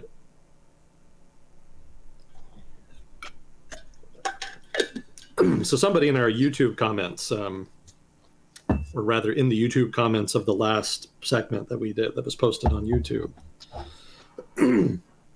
was making some interesting comments about the war in Ukraine. You know, we appreciate feedback, so, you know, that's always well. I haven't used, okay, I should do the usual disclaimer now before I forget. I'm not an expert in everything I talk about on here. You know, more painfully apparent at some times than others. So, you know, if I ever say anything that's wrong, stupid, or biased, please let me know if I'm wrong. I want to know more than anybody. You know, I don't want to make any more of an ass out of myself than I already do. So, you know, participation by chat is encouraged in that regard. I don't read chat while we do this, but I will read it later after we're done. I can't walk and chew bubblegum at the same time, so I apologize. But yeah, in YouTube, there was a guy talking about Ukraine, and he kind of casually described some of the assassinations of officials working for the occupation government as terrorism, which I thought was interesting. This kind of goes back to what I was saying before. Terrorism is a politically loaded term a lot of the time. So, this is kind of one of those examples. To a degree, it's kind of subjective, but, in general, killing people who are a part of the occupation authorities that are occupying part of your country is not really considered terrorism, technically speaking. Terrorism does not really have a fixed definition in the first place, so it's kind of ambiguous as to just what counts as terrorism and what does not. But in general, terrorism is generally defined as using violence against civilians in order to achieve in order to coerce a political authority to give you a preferred outcome, to make some political change or make some concession or what have you. Mm. So that's not really what's happening here. Like, occupation authorities are not really civilians per se. They are part of a force of, oppression. They are part of the extended military campaign in Donbass specifically. I think it was in Donbass which was what he was talking about. Maybe I'm mistaken. But you would have to have a pretty broad definition of terrorism to call that terrorism. Well, we talked just earlier today about how guerrilla tactics and terrorism, the terms kind of get conflated somewhat, where the common thread between them is a smaller scale entity attacking a larger scale entity usually. Terrorism has the implication that the terrorist is the bad guy by definition because they're hurting civilians. In this case, you're talking about people who are officials of an occupying government, which is like a military target, basically. If you're the one who's being occupied, those are oppressors that are encroaching on your territory. So I agree with you in the sense that terrorist is not the correct term for that if it's a military operation and they're not just going after random people in the region. Mm-hmm. Yeah, that's the difference. My understanding is that most of the people being assassinated in the occupied territories are either working for the occupation government or are informing on people working against the occupation government. Mm-hmm. One or the other.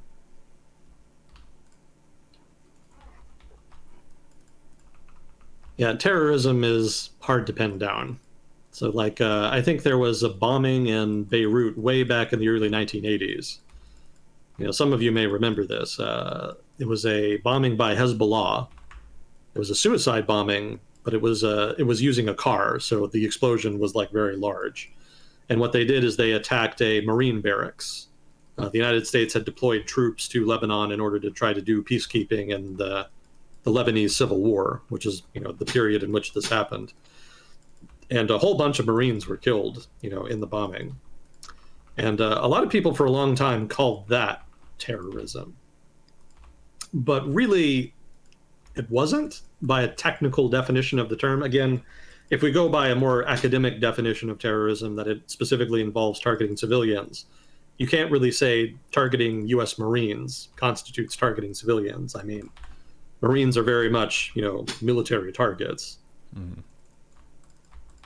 So, there is some room for debate on that, but that gives you an example of the subjectivity, the subjective nature of how we label terrorism, how we label given acts and groups as terrorist. Yeah. Well, in that case of Hezbollah has conducted other attacks that were terrorist attacks. Yeah. So for that organization, I feel like people would be faster to ascribe the term terrorist to them for that reason. Yeah, the group. But what about the specific act? Yeah, the specific act, it seems like it was a military target. The tactics that were used have heavy overlap with the tactics used in terrorist attacks, but because it was a military target, it wouldn't fit the textbook definition if you're looking for that. Yeah, so yeah, that's kind of where the debate is. Mm-hmm. And people go back and forth on that. If you get into national security academia, like the actual academic literature on national security topics, including terrorism, you'll find that there's just endless debate about, how to properly define terms. I remember at grad school when I was learning about civil wars, there's a million different ways to define civil war, right? You'd think it would be pretty clear cut, but it's actually not. Like, how many people have to die in civilian conflict, right, between, say, militias or other military actors of some kind within a given country before you call it a civil war, right? You could have armed militias fighting each other, but it may be that casualties are so low that you can't really call it a war per se. Maybe it's just skirmishing. So how you sort of define the border between outright civil war and just political violence, like that's a very gray, ambiguous border. And people don't really know where that is exactly. It basically just depends on who you talk to. So there's just a lot of gray areas like that in national security research. It's not something that you can just kind of settle on easily without somebody being mad at you, basically.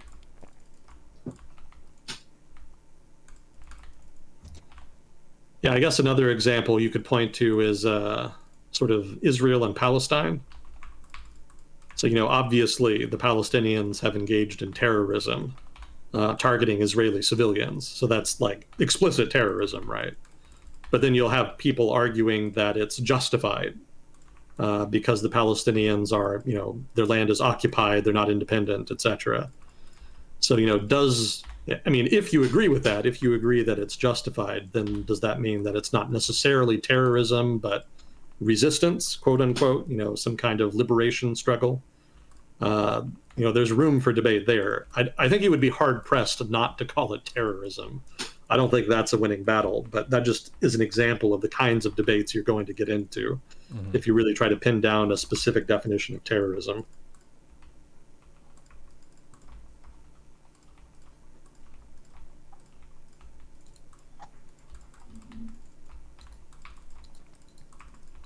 Yeah, semantic arguments aren't always the most fun, but whenever people use words as tools to kind of describe people as good guys or bad guys, then knowing how you're using the terms is more important. Terrorism is definitely one of those where you just use that against the other side. They're the villains, they're terrorists, and then people have a very negative connotation in their mind already just by using that. Yeah.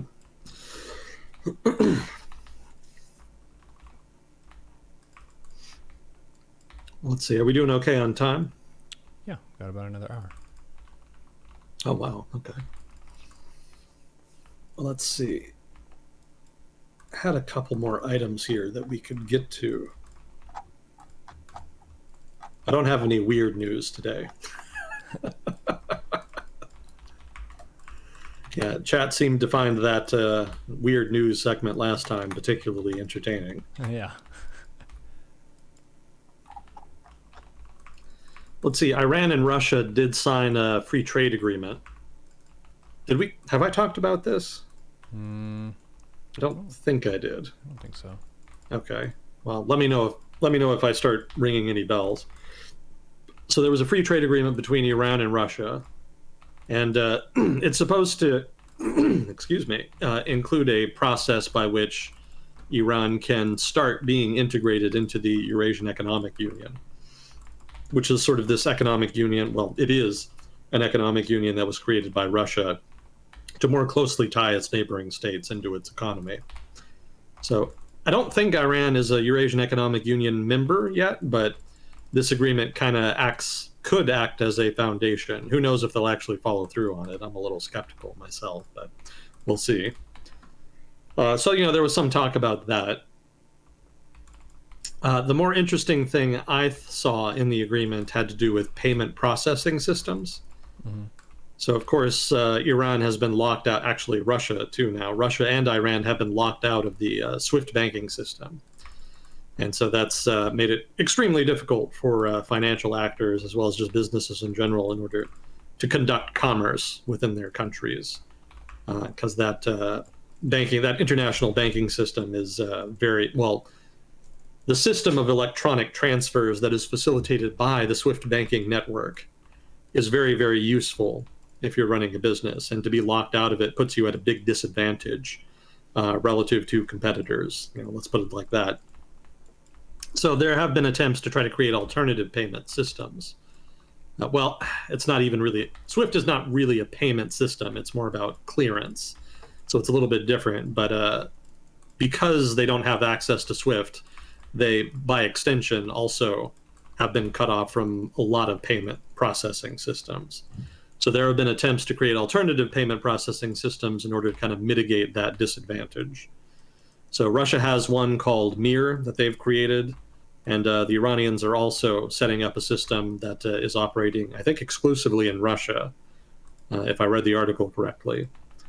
So there are alternatives in place, and part of the free trade agreement that was made between Russia and Iran had to do with promoting those alternatives amongst businesses in their respective countries. Now, from what I was reading, it's not likely this is going to make much difference. Part of the problem, hypothetically, it works, right? It's a decent plan in principle, but some of the problem is more how it's being implemented. So, as far as Iran goes, they're doing a thing that a lot of countries do that are struggling with foreign currency. You need to have foreign currency reserves to be able to buy stuff that you need. And if you've been cut off from international trade because of sanctions or whatnot, that's invariably a problem. So in order to ration foreign exchange, one of the things countries in this position do is set up two different exchange rates. So they'll have one exchange rate that's basically the market rate. And a lot of the times this is basically sort of a black market rate. This is the one that most economic actors are effectively going to end up using.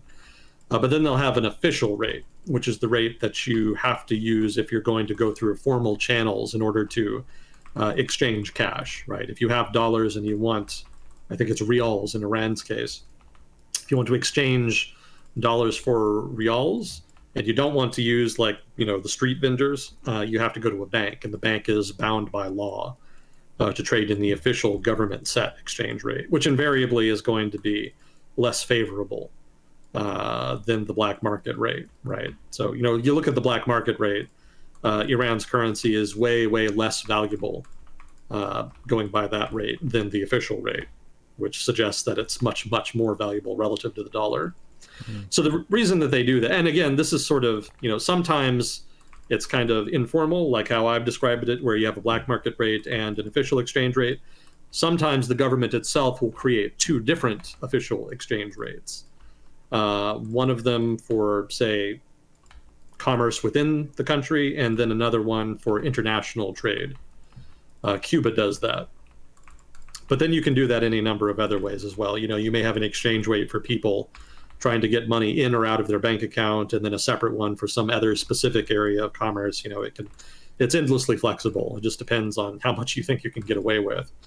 But if you're wondering what the point of this is, right? So the point is that if you do have dollars, you're not going to get nearly as many rials in the case of Iran if you use the official exchange rate and try to change your money at an official bank than you will at the black market. And so the idea there is to try to get more for their rials effectively.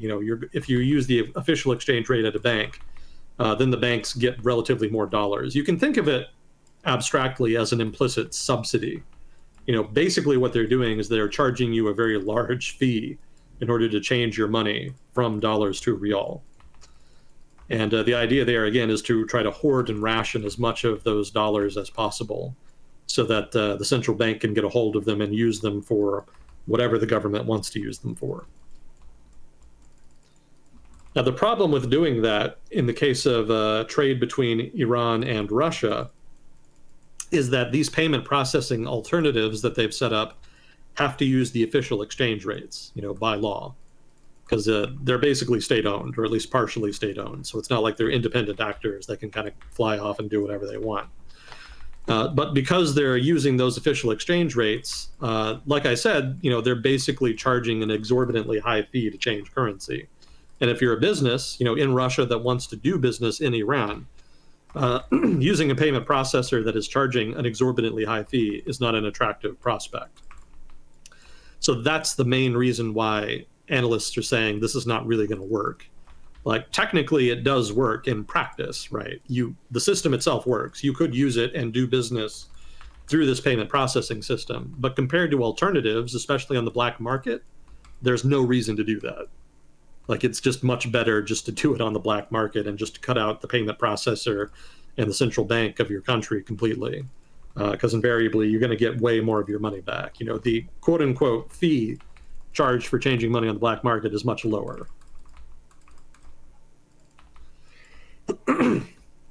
So I guess this just is meant to illustrate how difficult it is to set up alternative systems, especially if you're not really thinking them completely through. Because again, in principle, they could totally set up an alternative payment processing system, but they would not be able to use favorable exchange rates if they did. And they just don't have the financial stability to be confident enough to do that, which I think is why they haven't done it yet. You know, in the future, maybe they get so desperate they don't think they have a choice. But for now, you know, they're basically self-sabotaging with the way they're implementing it right now.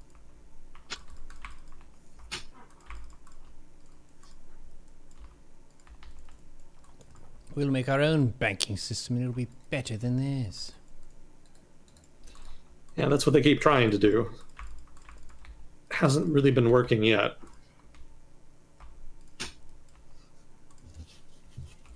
Yeah, a lot of countries that are in a position where they try to do this are frequently very corrupt. And that really makes it very difficult for their institutions of public policy to create these kinds of alternatives, right? They're just kind of hobbled by their own inefficiency, corruption, sometimes incompetence. Mm-hmm. But if they didn't have those problems, then they probably wouldn't have been in that position in the first place. So no surprise.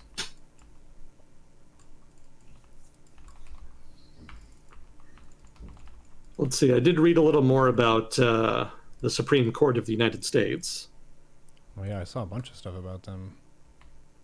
Yeah, they've been in the news for all the wrong reasons lately. They're getting lots of money from places that maybe they weren't supposed to. Yeah, it was, I think it was Thomas. So he had a friend, you know, so he says he's had a friend for decades who basically just flies him out to properties that he goes on vacation to. And the value of the trips is apparently considerable. And that's not necessarily a problem in and of itself. The bigger issue is that he apparently did not report it correctly. You know, there are some disclosure requirements that he's supposed to adhere to.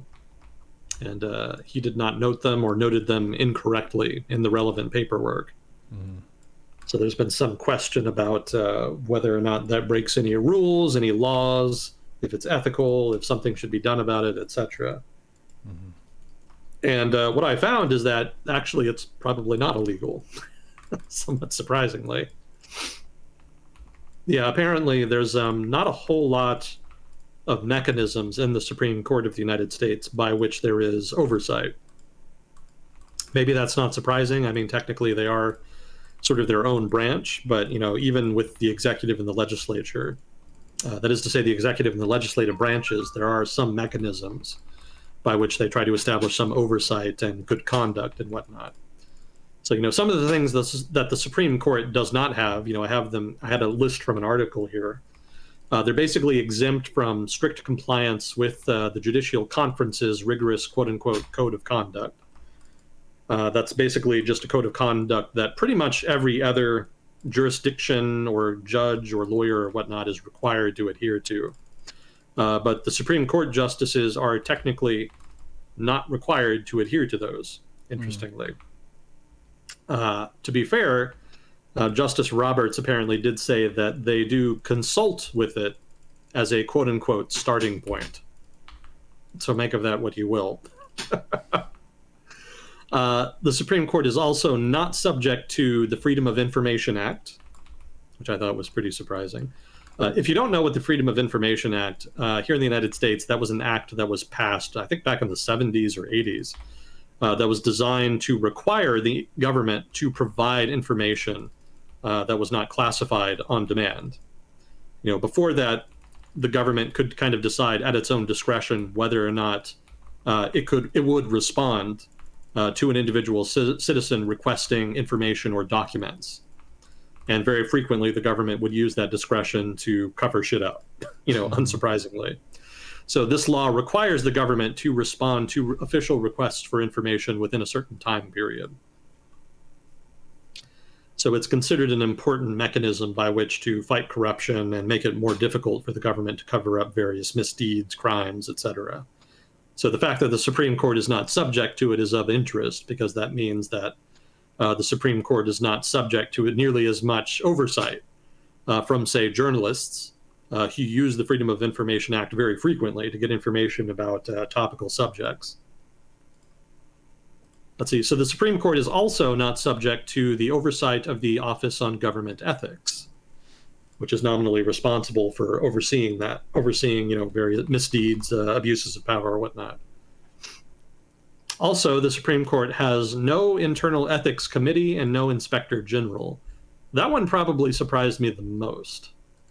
It doesn't really surprise me that much that there's an absence of outside authorities that have jurisdiction over the Supreme Court. But the fact that the the fact that the Supreme Court as an institution has no internal mechanism by which to police itself, that kind of surprised me. I would have thought they would have something like that to some degree.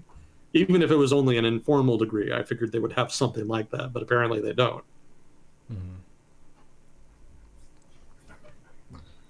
Now, there was some, so the article I read about this noted that when questioned about these issues, as they are, the response was that the Supreme Court does adhere to a document called Statements of Ethics, Principles, and Practices.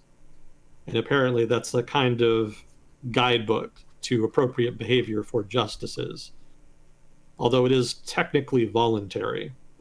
So it's not really binding, per se. Mm-hmm. But I did want to mention that, since that does suggest that there is something in the Supreme Court that suggests that there is a set of behaviors that they're supposed to abide by, without any teeth, or without even any kind of informal norm by which they're supposed to adhere to it. I don't know that it really matters much, but the document does exist, so that's something. Mm-hmm. So yeah, it's there's room for improvement there. I think that critics are onto something. I kind of wrote off the story at first because I kind of thought, no shock, Supreme Court justices are pretty powerful as an institution. But I was not aware of some of the design flaws there. I think people are right to criticize. There could be some improvement there as far as oversight within the Supreme Court, if not also outside of the Supreme Court. Yeah, and I think one of the big items that's linked to this is just the faith in the institution and how that changes over time based on how people behave. So the stuff that happened recently you're talking about didn't actually break a specific law that was in place. It just looks bad, but that still isn't good for them, because they want to build at least some public faith in the institution, because that we've talked about that before. Judicial system. Yeah, the judicial system is not on great terms with the public lately. They had relations with the public have always been, somewhat strained, but for a long time, especially after the 1960s, they at least had the support of the political left in the United States. Mm-hmm. But now they don't even have that. And it's not as though behavior of the Supreme Court over the past couple of years has rebuilt support for the Supreme Court amongst the political right. They also are pretty skeptical of the court. Mm-hmm. So they're kind of on thin ice in terms of legitimacy, which is unfortunate. As I've talked extensively on here before about the importance of legitimacy to political institutions and the importance of maintaining that legitimacy. So the Supreme Court's shenanigans recently are not doing them any favors in that regards. Mm-hmm. Yeah, I found a fun fact about them too. So, financial disclosure rules, such as they are the subject of, are the relevant subject in relation to Mr. Thomas.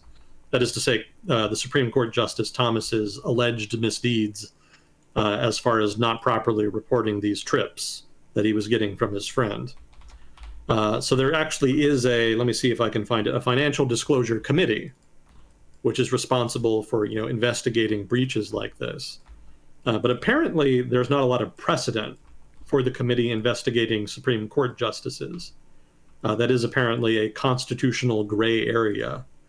And, well, who decides on constitutional gray areas, Neuro? The Supreme Court.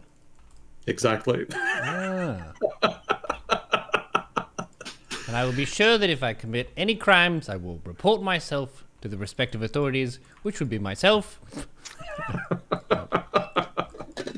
Yeah, so that's not getting resolved without some kind of outside legislation of some sort, most likely, which I doubt is going to be forthcoming, given the way politics are in the U.S. these days.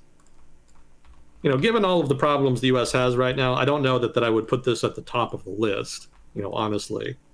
The Supreme Court, the main thing the Supreme Court could do to rebuild legitimacy is just to go back to being more incrementalist in terms of its rulings, which is what they had been doing for most of their history, with a few exceptions, obviously. But I think that more than any, the departure from that norm more than anything is what's upsetting people.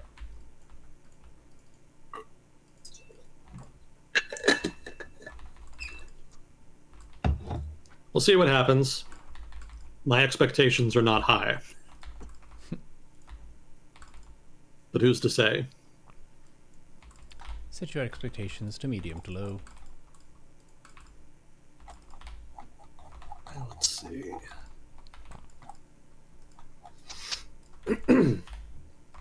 And let's see. Oh, we did have some questions. Okay. Thank you, Fuzzy Cord.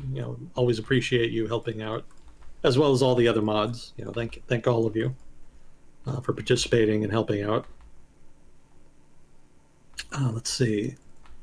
What happens if a country that uses USD like Ecuador is cut off from SWIFT? Do they basically collapse immediately since there isn't an exchange rate? Yeah, so this kind of ties into what I think is a misperception about what SWIFT is. It's not actually about clearing dollars. It's actually just about bank transfers. So, being cut off from SWIFT would be a big deal for Ecuador, for sure. But they would still be able to do business, right? They just wouldn't be able to use the most popular means by which banks transfer money between themselves, which also happens to be pretty much the only way for banks to transfer money between themselves electronically. So, using what you might call an analog approach to transferring money, that still works. And Russia has actually been trying to do that. They've been trying to set up some of the old school mechanisms by which banks used to transfer money between themselves. I think it was like a train franchise. What? Use a train. Not use Gold bars in a train. That's old school way. No, it involved like a complicated sequence where you set up a local branch within a country, like a subsidiary of the main company, and then that subsidiary sets up a bank account with the bank. And then if they want to transfer money, they actually transfer the money to the subsidiary, which then transfers the money to the bank they have an account in, and then that bank reciprocates by going through the same process via subsidiary in the country of the person, business partner that is doing the deal. Mm-hmm. So it's a little bit convoluted, but it actually used to be like the main way that this used to work. The creation of an electronic system by which you could clear trades and transfer money, revolutionized banking in the 1970s, and significantly streamlined and sped up this whole process. So everybody pretty much switched to that, which is why everybody was so vulnerable to getting sanctioned from it. There wasn't a lot of alternatives left over from the 70s, but there isn't any inherent reason why you can't go back to the old way of doing things either. And again, that's what Russia has been trying to do in order to get around sanctions. So if Ecuador were to be cut off from SWIFT, what would happen is that they would be cut off from, the banking transfers, probably a lot of banks, and also pretty much any business that is dependent on banks that rely on SWIFT. So definitely a lot of economic disruption, but they would not be inherently cut off from dollars. So, it's not the case that anybody doing a business deal in dollars has to have it cleared through SWIFT. That's not true. You can totally just do it through some other mechanism if you want. So yeah, Ecuador would be decimated, possibly collapse immediately, depending on how fragile their economy would be. But it's not as though they would be completely locked out of dollars. They would just be locked out of the most efficient means by which dollars could be traded. Or, well, really, any money could be traded. Again, it's not just dollars that are traded over SWIFT.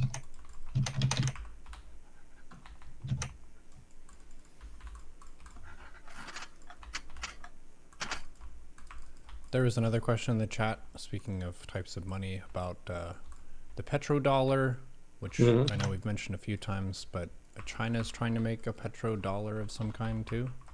Did we talk about that?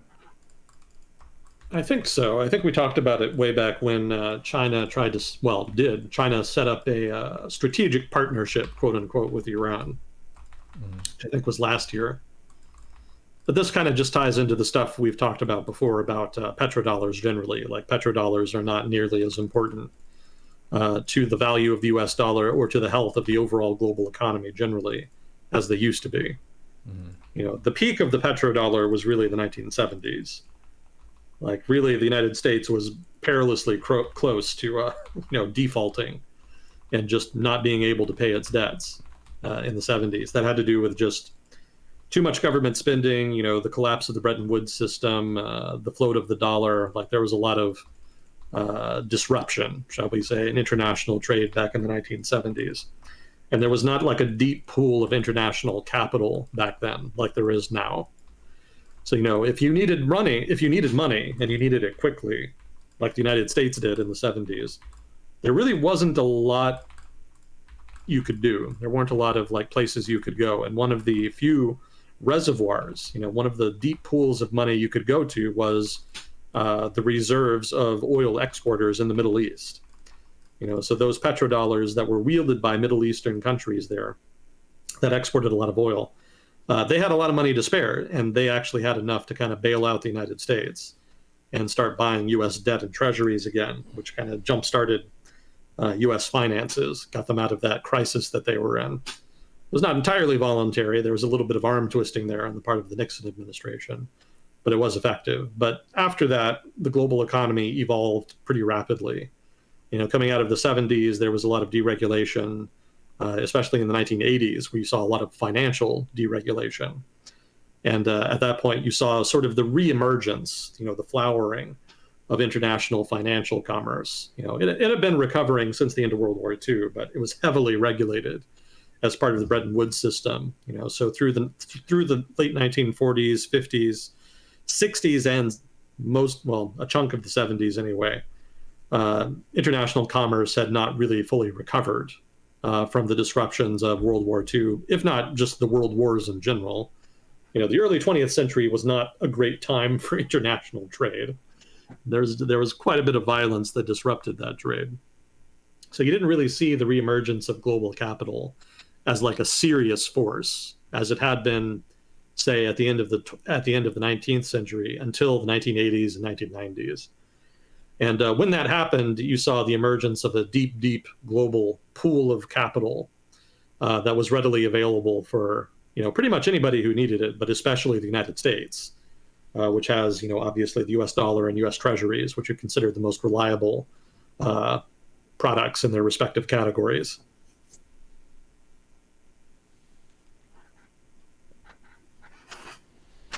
It's really interesting that security is such a big part of the value of money, because it's not just the material goods you could purchase with it and how much you have, it's how much faith you have that that value is going to remain the same when it's liquid or something abstract like fiat currency.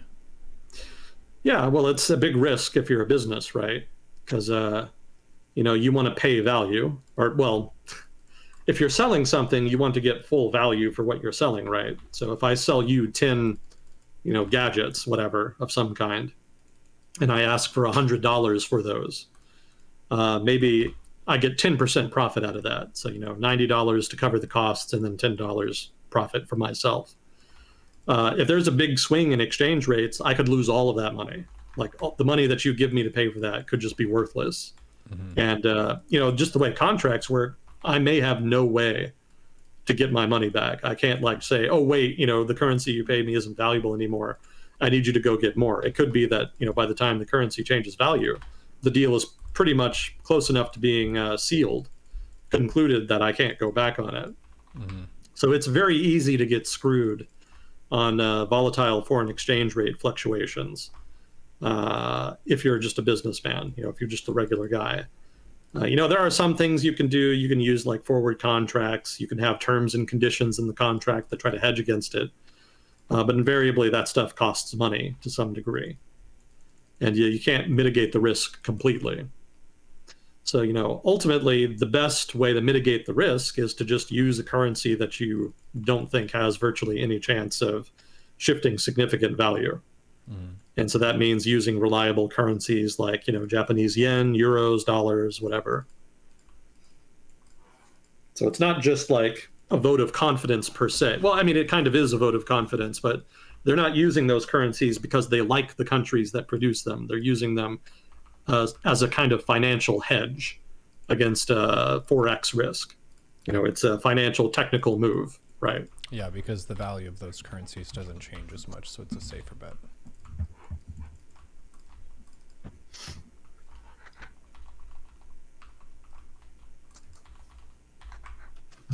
Let's see. What else? Oh, yeah, we've still got Ukraine stuff. There's always more Ukraine stuff. So let me see if I can find that. Oh, wait a minute. Yeah, this Ukraine Excel sheet just keeps getting bigger. Yeah.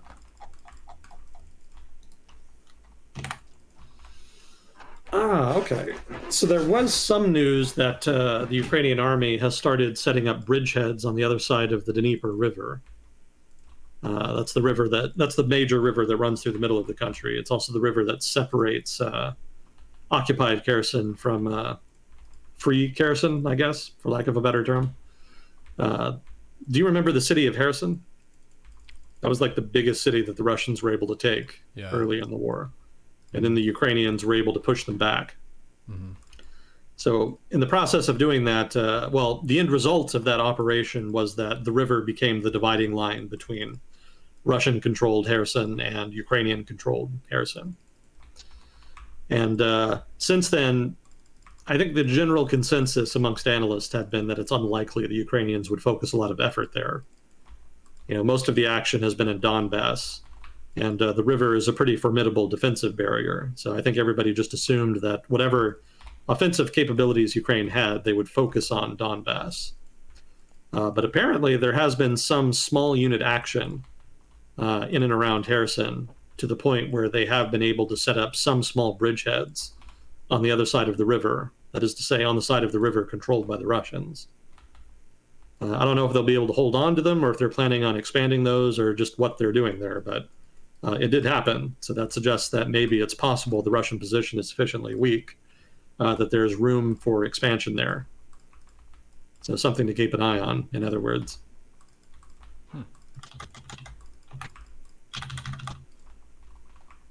Let's see.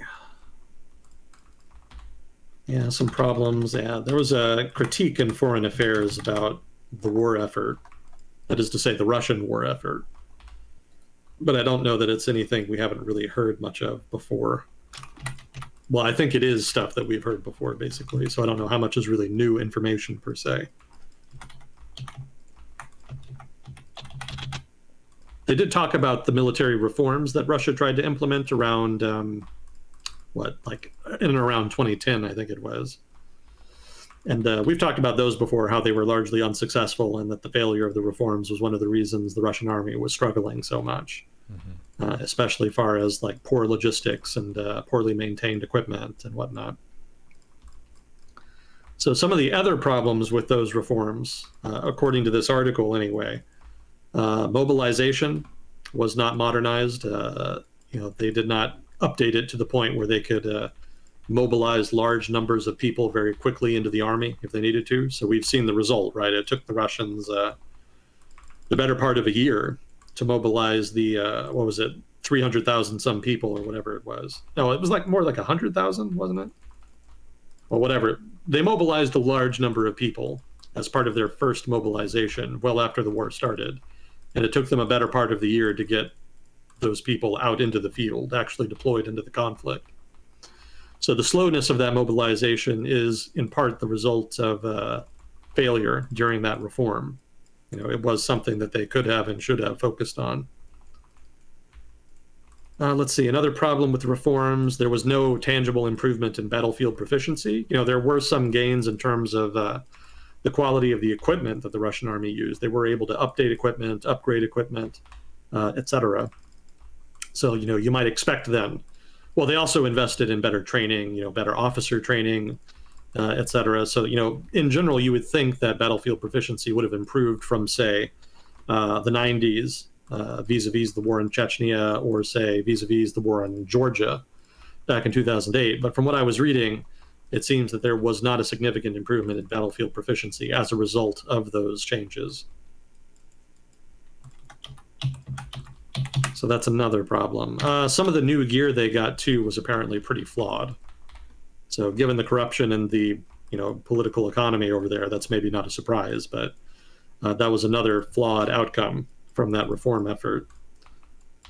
And this one I haven't really seen, this next one I haven't seen verified yet.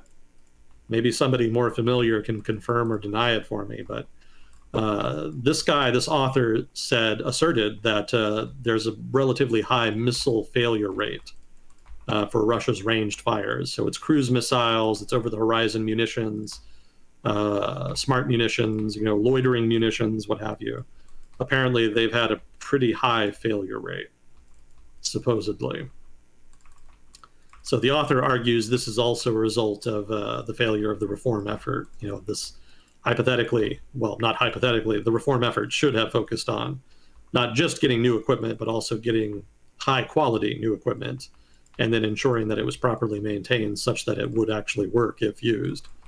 Unfortunately for the Russians, that isn't what happened.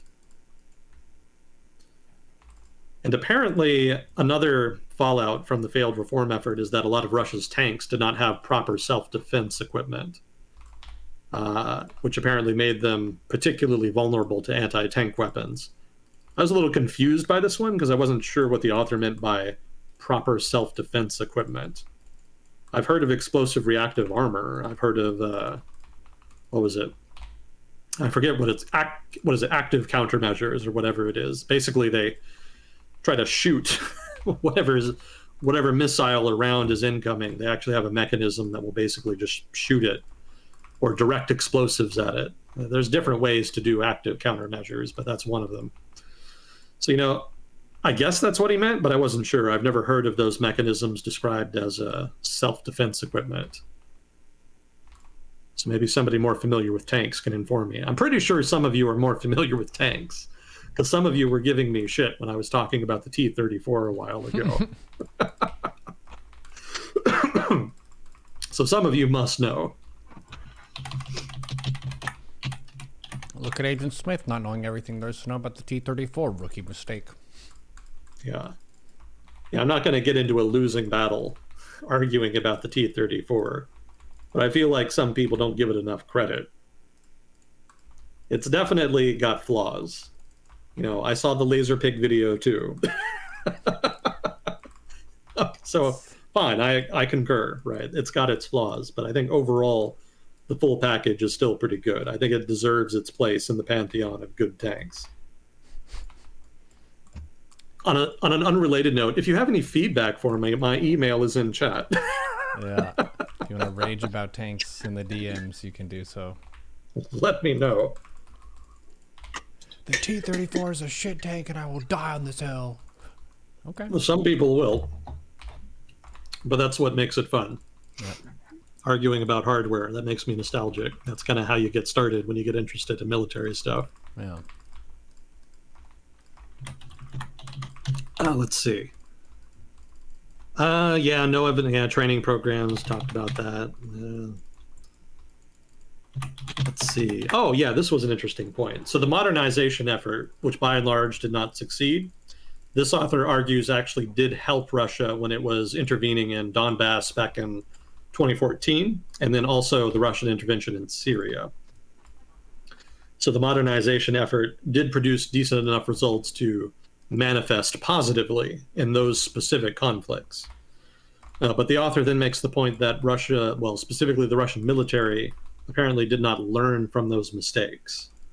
Apparently there was no like institutional learning going on there. So, for example, the two examples he gives, Russia had a lot of ground-based special forces teams in Donbass 2014 and Syria in order to provide basically guidance for incoming close air support. And that apparently is not something that they've been doing in Ukraine. So that's kind of inexplicable. Like, obviously, they know that it works and that it's something they should be doing, but the author argues here that it's not been happening. They haven't seen it in Ukraine as far as the recent current conflict.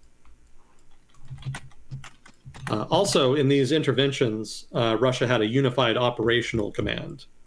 In other words, there was basically just one guy, or more accurately, one team of guys in charge of the overall operation. They did not do that with their invasion of Ukraine in 2022. Rather, they had separate commands for the separate axes of advance. And that ended up biting them in the butt pretty good, as we've all seen after the fact. So that's also inexplicable. Like, obviously, they've done it before, so they know to do it. So why not do it in 2022? It's not really clear.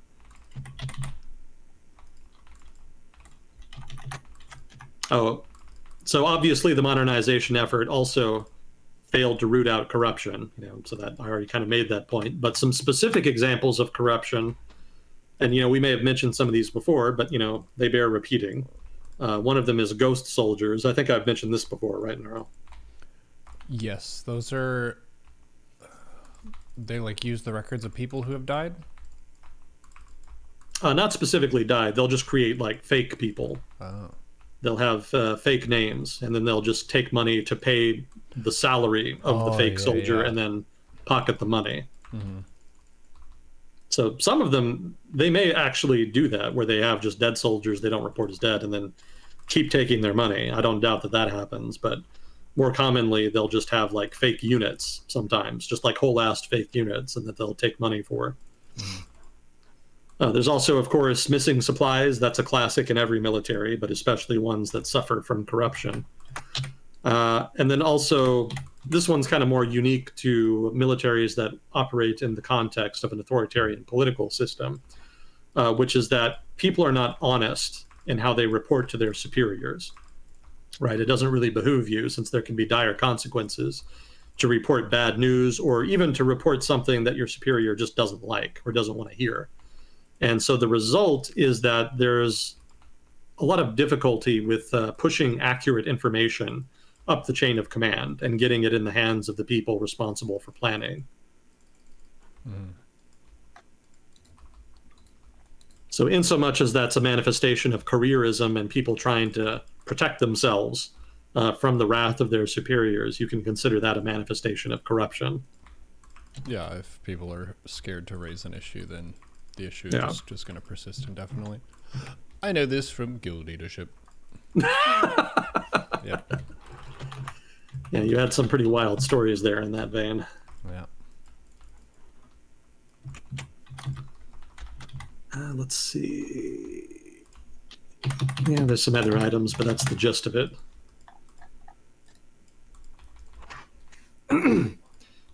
Yeah, the author also made some interesting points about Russian doctrine. One of the persistent things I've seen among Russia analysts since the war started is that almost all of them have noted that the Russian army is not fighting according to its own doctrine, which is weird, right? You're trained to fight using your doctrine, so why aren't they using it?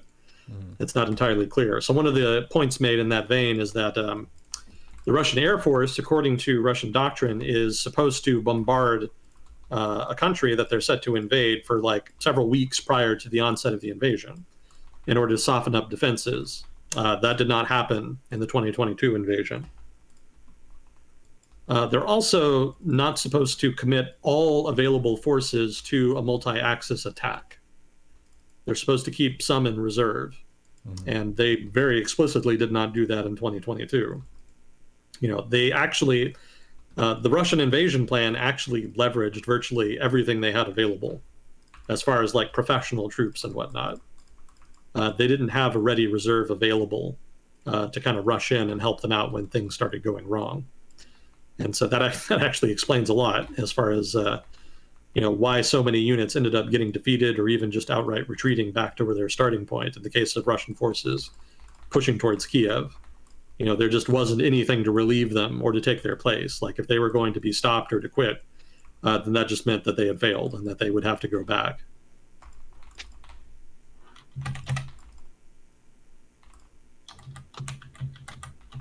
Let's see. Now, there has been some adaptation. So the Russians have finally, starting a couple months ago. Now, wait, late spring is when they say. So by late spring 2022, the Russians were able to finally start jamming Ukrainian communications without also jamming their own communications. So there has been some progress there. Although I would note in that case, it's not a very high bar. That's something they probably really should have been doing from the start.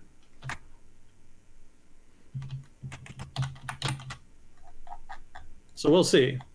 We shall see. That was, that's all I had for Ukraine this time. So a shorter update. There's not as much going on. There's still activity, especially in Donbass. I think there's been a lot of fighting in front of Donetsk, that is to say the city of Donetsk. Some more fighting around Crimea. I think those were the main areas. Some activity around Kherson, like I mentioned, but I haven't seen that mentioned a whole lot, so I don't think it's like a big area of operations, at least not yet. And there's still a lot of bombardments going on. The Russians threw another volley of cruise missiles and stuff at the Ukrainians. I think like most of them got shot down, but a few got through. And then there was also like I think it was an oil tank. It was an oil tank, an oil storage thing over in Crimea blew up, supposedly because of a Ukrainian drone. So, that's still going on, but that's no surprise. So, basically more of the same at this point. Not a whole lot new to report overall. Oh, you know what? There was a new Lindy Beige video. Do you remember that? No, who's that? Lindy Beige is a YouTuber, and he's been releasing interviews with a British guy who volunteered to fight in Ukraine. And I think it was just one single interview that he split up into multiple parts, if I'm not mistaken. Or maybe I'm wrong and it was just different interviews. But regardless, it's a 5-part series at this point anyway. And the 5th video was released like a day or two ago. So for those of you who have been watching those interviews and have found them, fascinating, I found them fascinating anyway. The newest video is out. So, I would definitely encourage anybody interested to go check it out. I think I remember you talking about this guy. He was reporting the quality of the different troops and yeah, that guy. Yeah, he's still alive. Is he still there fighting? I don't know if he's still there fighting. I think at the end of the video he mentioned that he was that he had come back to the UK and that he didn't think he would go back. Apparently he was thinking about going into demining as a career. But then there was a little text at the bottom at the very end saying that he had had a change of plans. But it didn't stipulate just what the change of plans was, so I have no idea. But he definitely was fighting there for several months. And so that makes him a very good primary source. And it's always good to hear from a primary source as far as events on the ground. Speaking of which, if you have a report or a story from the country that you're watching or listening from, and you want to contribute to the conversation, feel free to share. We're both from the United States, which means that our perspective is limited. We read English-speaking news and that kind of stuff, so weigh in if you like to. And if we've got something dead wrong and you want to leave a scathing review, feel free. Those are our favorite. Yeah. Yeah, we always appreciate feedback. Let's see, how are we doing? 10-15 minutes. 10-15, fair enough. Let's see. think those were sort of the highlights. There is going to be an election in Thailand soon. Mm-hmm. So you may well be hearing about them in the news before too long. Did I talk about Thailand last time? I think it was mentioned. I think it was mentioned. Okay. What's going on there?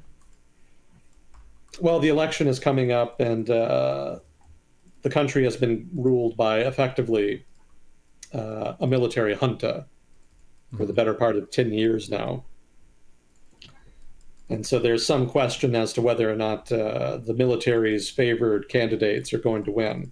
Mm-hmm. From what I was reading, it's looking like the pro-democracy civilian parties are set to win significant gains in the legislature. There may be a limit to how much they can realistically do, since the military, in the last constitution, which was written by the military, wrote in a pretty significant permanent presence in the upper legislative house in Thailand.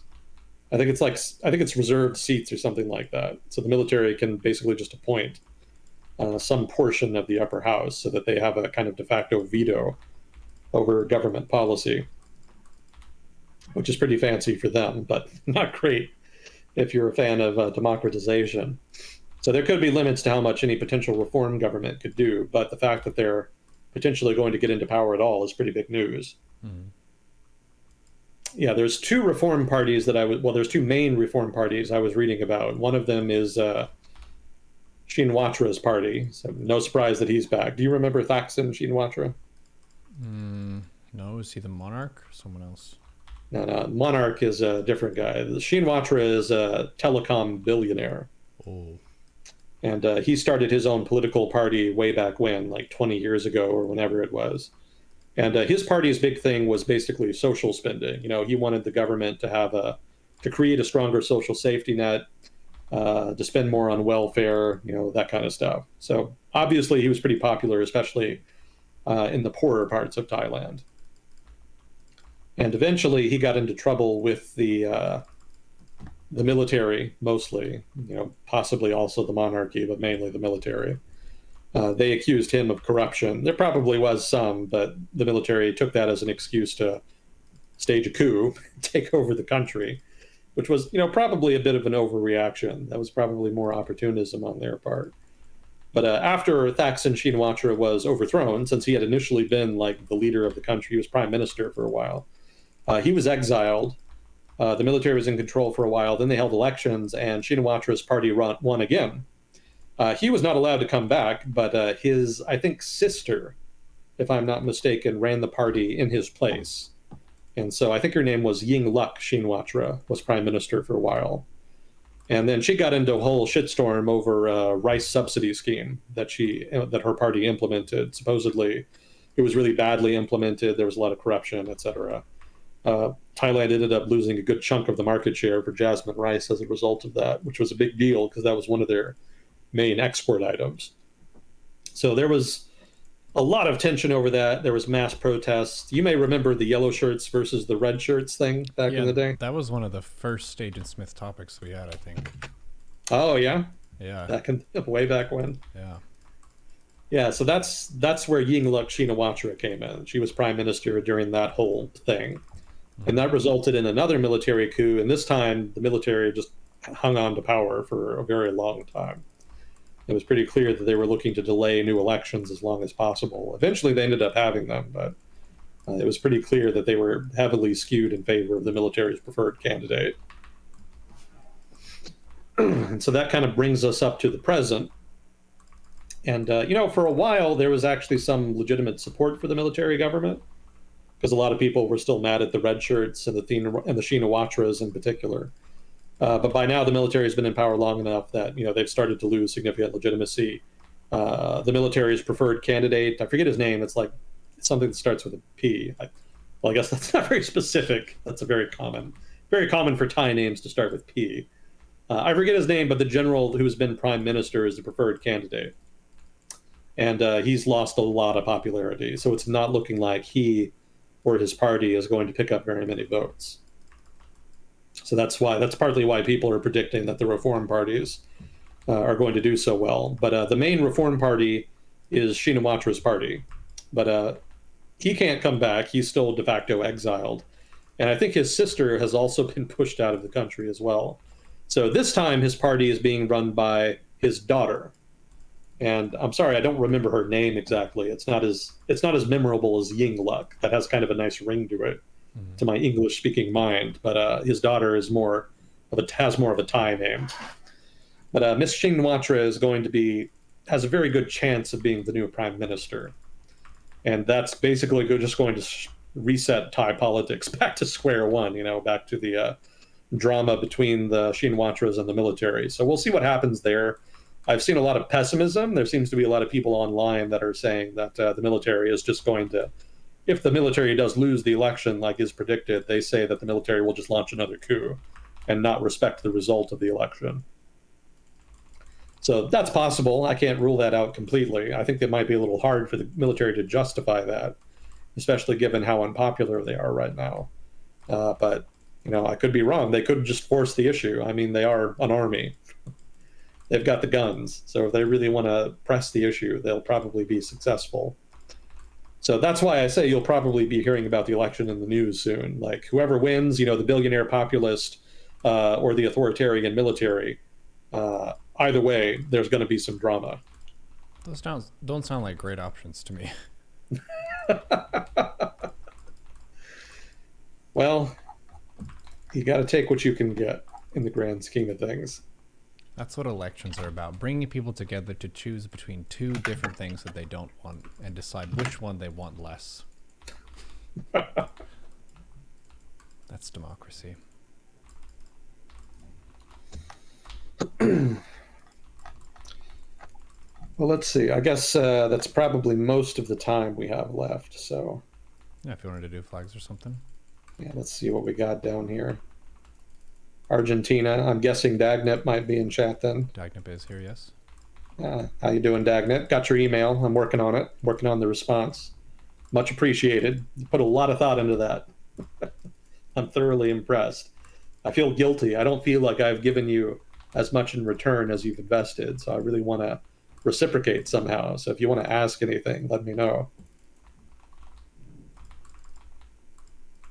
Let's see, Poland and kind of the usual suspects. Got two Vietnam. Those could be expats though, or maybe just proxies again. Got Turkey. More the same. Is that Malaysia? No, Singapore. Okay. Yeah, nothing too unusual. Did you see any of that stuff I sent you in Discord? Double check. Last week, I mean, not. I didn't send you anything this time. Oh, yeah.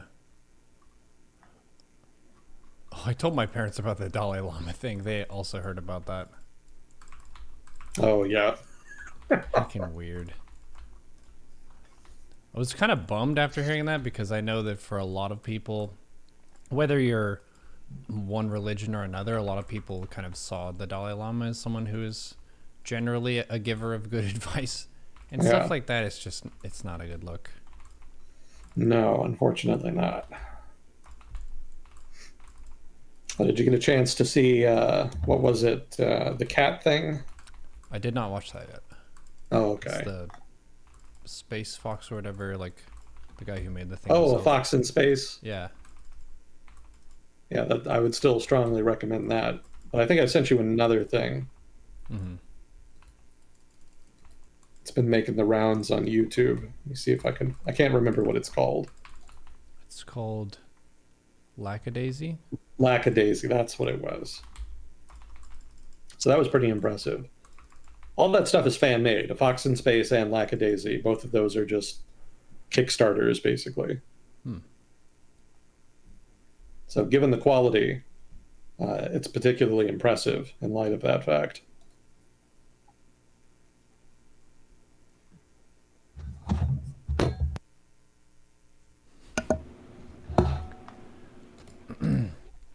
One thing that's really fun that we get to see on Twitch every now and then is there are some viewers who are staunch advocates for conventional sports like basketball. Oh yeah. and they will occasionally show up in chat. And if anyone is doing anything other than basketball, Madden, as in football, the video game, of those things, you're wasting your time and you'll be way more successful if you focus on those things. So just putting that out there. You recommended some videos to me. I might recommend basketball to people. What is a basketball? It's where you have a ball and you try to put it into the basket and you try to avoid the enemy team putting the ball into your basket. Yeah, I think that was created by the YMCA, wasn't it? Was basketball made by the YMCA? Yeah, I think so. I think I remember reading that. I know that Obviously, sorry, go ahead. I know that there was like an ancient, I think it was Aztec or Mayan. It was like in the Americas, and they had a sport that had some overlap. There was a ball and it needed to go somewhere. Oh yeah, it was YMCA. 1891 to 1892 in Oh, Springfield, okay. Massachusetts. A group of restless college students. They were required to participate in indoor activities to burn off the energy since their football season ended, and the gym class offered activities such as marching, calisthenics, apparatus work, but they were pale substitutes for the more exciting games of football and lacrosse that they played in the warmer seasons. So the instructor of the class had a theology degree at a Presbyterian college.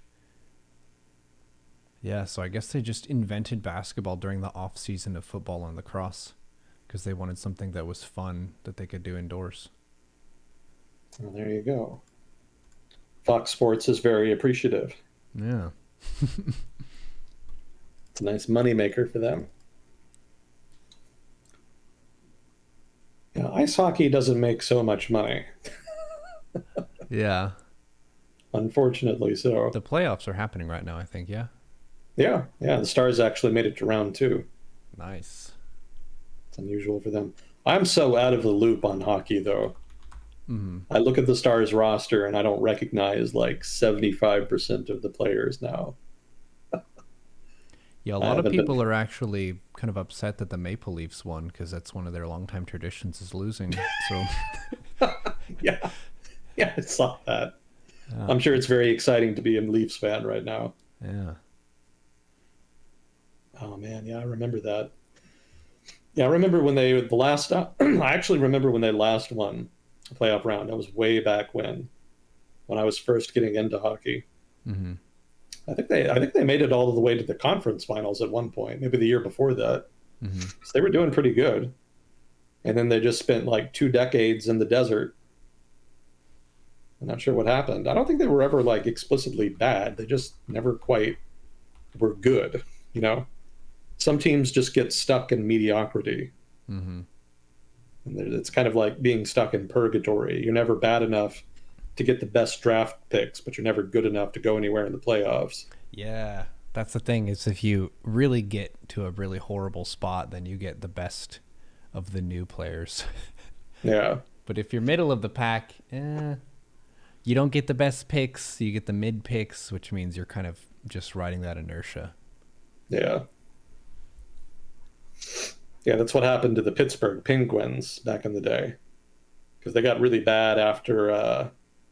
What was it? It was after Mario Lemieux retired, I think. No, no, no, no. It was no. He was still around. He came back from retirement for a while, Mm-hmm. but they just started to be really bad, like mid aughts or so, early aughts or so.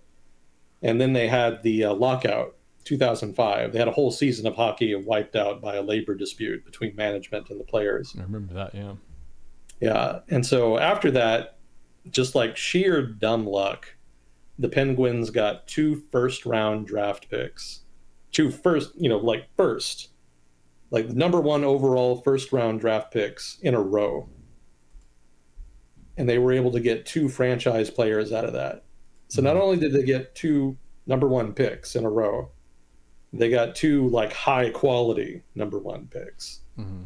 that have been with them ever since. Sidney Crosby and Evgeny Malkin. So both of those guys are probably going to be like Hall of Famers. And they could have been on any team and they would have been Hall of Famers. And the Penguins got two of them, two Nice. Hall of Famers when they were 18. Wow. That was a good deal for them. Yep. I was feeling grateful that I got to live in the DFW area when the Stars had their like insane reign of dominance. Oh Like the yeah, the Brett good Hull, years. Mike Modano, Joe Newendike, Eddie Belfour, like that crew was just so powerful. But that's just where we lived at the time. So Dad had shared season tickets with some people at work. So we had, I think it was 2 seats, and we would rotate those between. My dad would get the two, and then the other colleague would get it to just kind of share the cost. And it was just really cool to see how good the players were at that point. And it's been interesting to see how hockey has gotten less directly violent when it came to fights. It Oh used yeah. to be back then that you would field some people who are on the roster who maybe couldn't hit the broadside of a barn when it came to a shot, but you could absolutely intimidate the other team into not messing with you or trying to pull anything because they would just Oh beat the yeah. shit out of that person. And the fighters, like, you soak penalties and you don't care because you couldn't hit the broadside of a barn anyway, Yeah. but you're really Yeah. tough. So that was a part of just managing the aggressive element in the sport. Yeah, they've shifted away from that for sure. Mm-hmm. It's a much more graceful, fast game than it was back in my day. Mm-hmm. I guess that's for the better. It's safer for the players and whatnot, Yeah.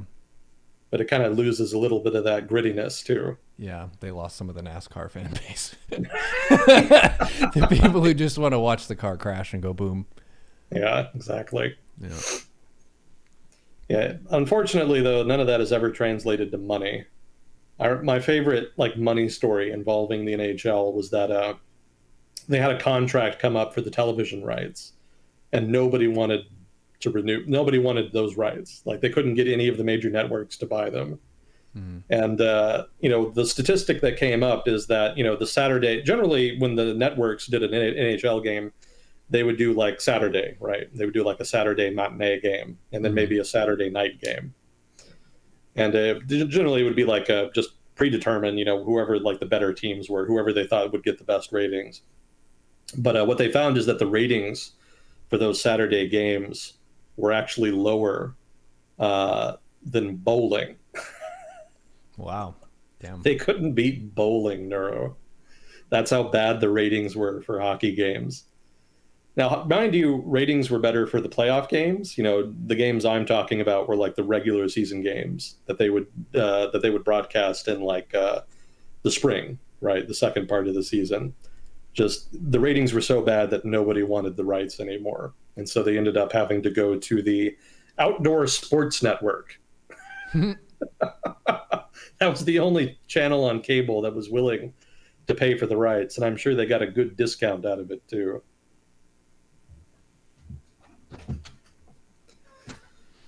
Well, hopefully they're doing better these days. Yeah. I like watching hockey. It's fun. It has fewer breaks in the action than football. Mhm. I remember that every time I watch the Super Bowl. I don't really follow American football anymore for the whole season, but I will watch the Super Bowl from now and then, or at least have it on. I think this last Super Bowl we played Kingdom Death, the board game, while we had the game on in the background, and we would Oh, like cool. take breaks to watch it for periods of time. But yeah, it was a good game, this Super Bowl. We talked about the alignment of referees and how referees are, they're intending to be neutral, but the losing team always kind of will see the referees as more of a villain Yeah. because of the penalties. And I think there were some pretty pivotal penalties in this last Super Bowl where it can change the outcome of a touchdown versus an interception depending on if anyone broke any rules or whatever. So Yeah. those are always kind of a weird feeling. And I feel like there are fewer of those in hockey just based on how the game works. Depends on who you talk to. Yeah, maybe. I'm sure you remember the Stars '99 Cup win. Uh, what happened in that one? That was the famous Brett Hull skate in the what was it? The blue zone, whatever it was called. Oh, yeah. Did he get like bonked into the goalie and it went in or something? It wasn't even that he got crease. That's the word. It is skate in the crease. Yeah, his he was. It wasn't that he got bonked. He just he shifted his weight, right? He kind of turned around, he rotated, and as he rotated, his skate went through the crease. Uh-huh. And technically, allegedly, that should have been a whistle, but it wasn't. And then the NHL came after the fact and retconned it by saying that they'd issued a memo several months before that actually it was okay and that it was more at the discretion of the referees. Nobody believed them. Nobody believed them. People were pretty confident it was bullshit. But the ruling stood, rather, and the game ended and the Stars won their first and thus far only Stanley Cup. So yeah, you can blame that on referees if you like, if you're butthurt about it. They robbed us of that championship. To be fair, we were playing the Buffalo Sabres, and they were a Cinderella team that year. I think they were actually an 8th seed. Oh.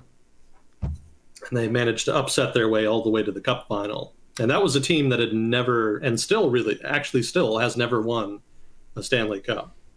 So I can understand why a Buffalo fan would still be butthurt about it. Yeah. I could give credit for that. We were this close. We were one Brett Hull skate away from winning. Well, given Buffalo's reputation for bad luck in sports, it was probably preordained. Yeah. What was it? The Buffalo Bills made it to 4 NFL championships in a row and lost all of them? I think so. Yeah, I think that's accurate. So feel sorry for people from Buffalo, I guess, is the takeaway. It's a rough place. Yeah. For sports fans. One of the common questions on Google is, who did the Bills lose 4 Super Bowls to? Oh boy. Poor Bills. I know the Cowboys were 2 of them. Yep. Buffaloes versus Cowboys. Well, cool. We get a nice little a sports tangent here at the end of this, but I think this is a fair time as any to wrap things up. But I appreciate you coming on as always. No, always my pleasure and my privilege. Thank you very much. Thanks, chat, for your contributions as well. And reminder, if we messed anything up, feel free to leave us a YouTube comment. I'll try to upload this tonight. We won't have an Agent Smith next week. My girlfriend's still going to be in town, so I probably won't stream. But you take care of yourself, and we will see you all in the next episode of World Discussion with Agent Smith. Yep. Thanks again. See you next time. GG.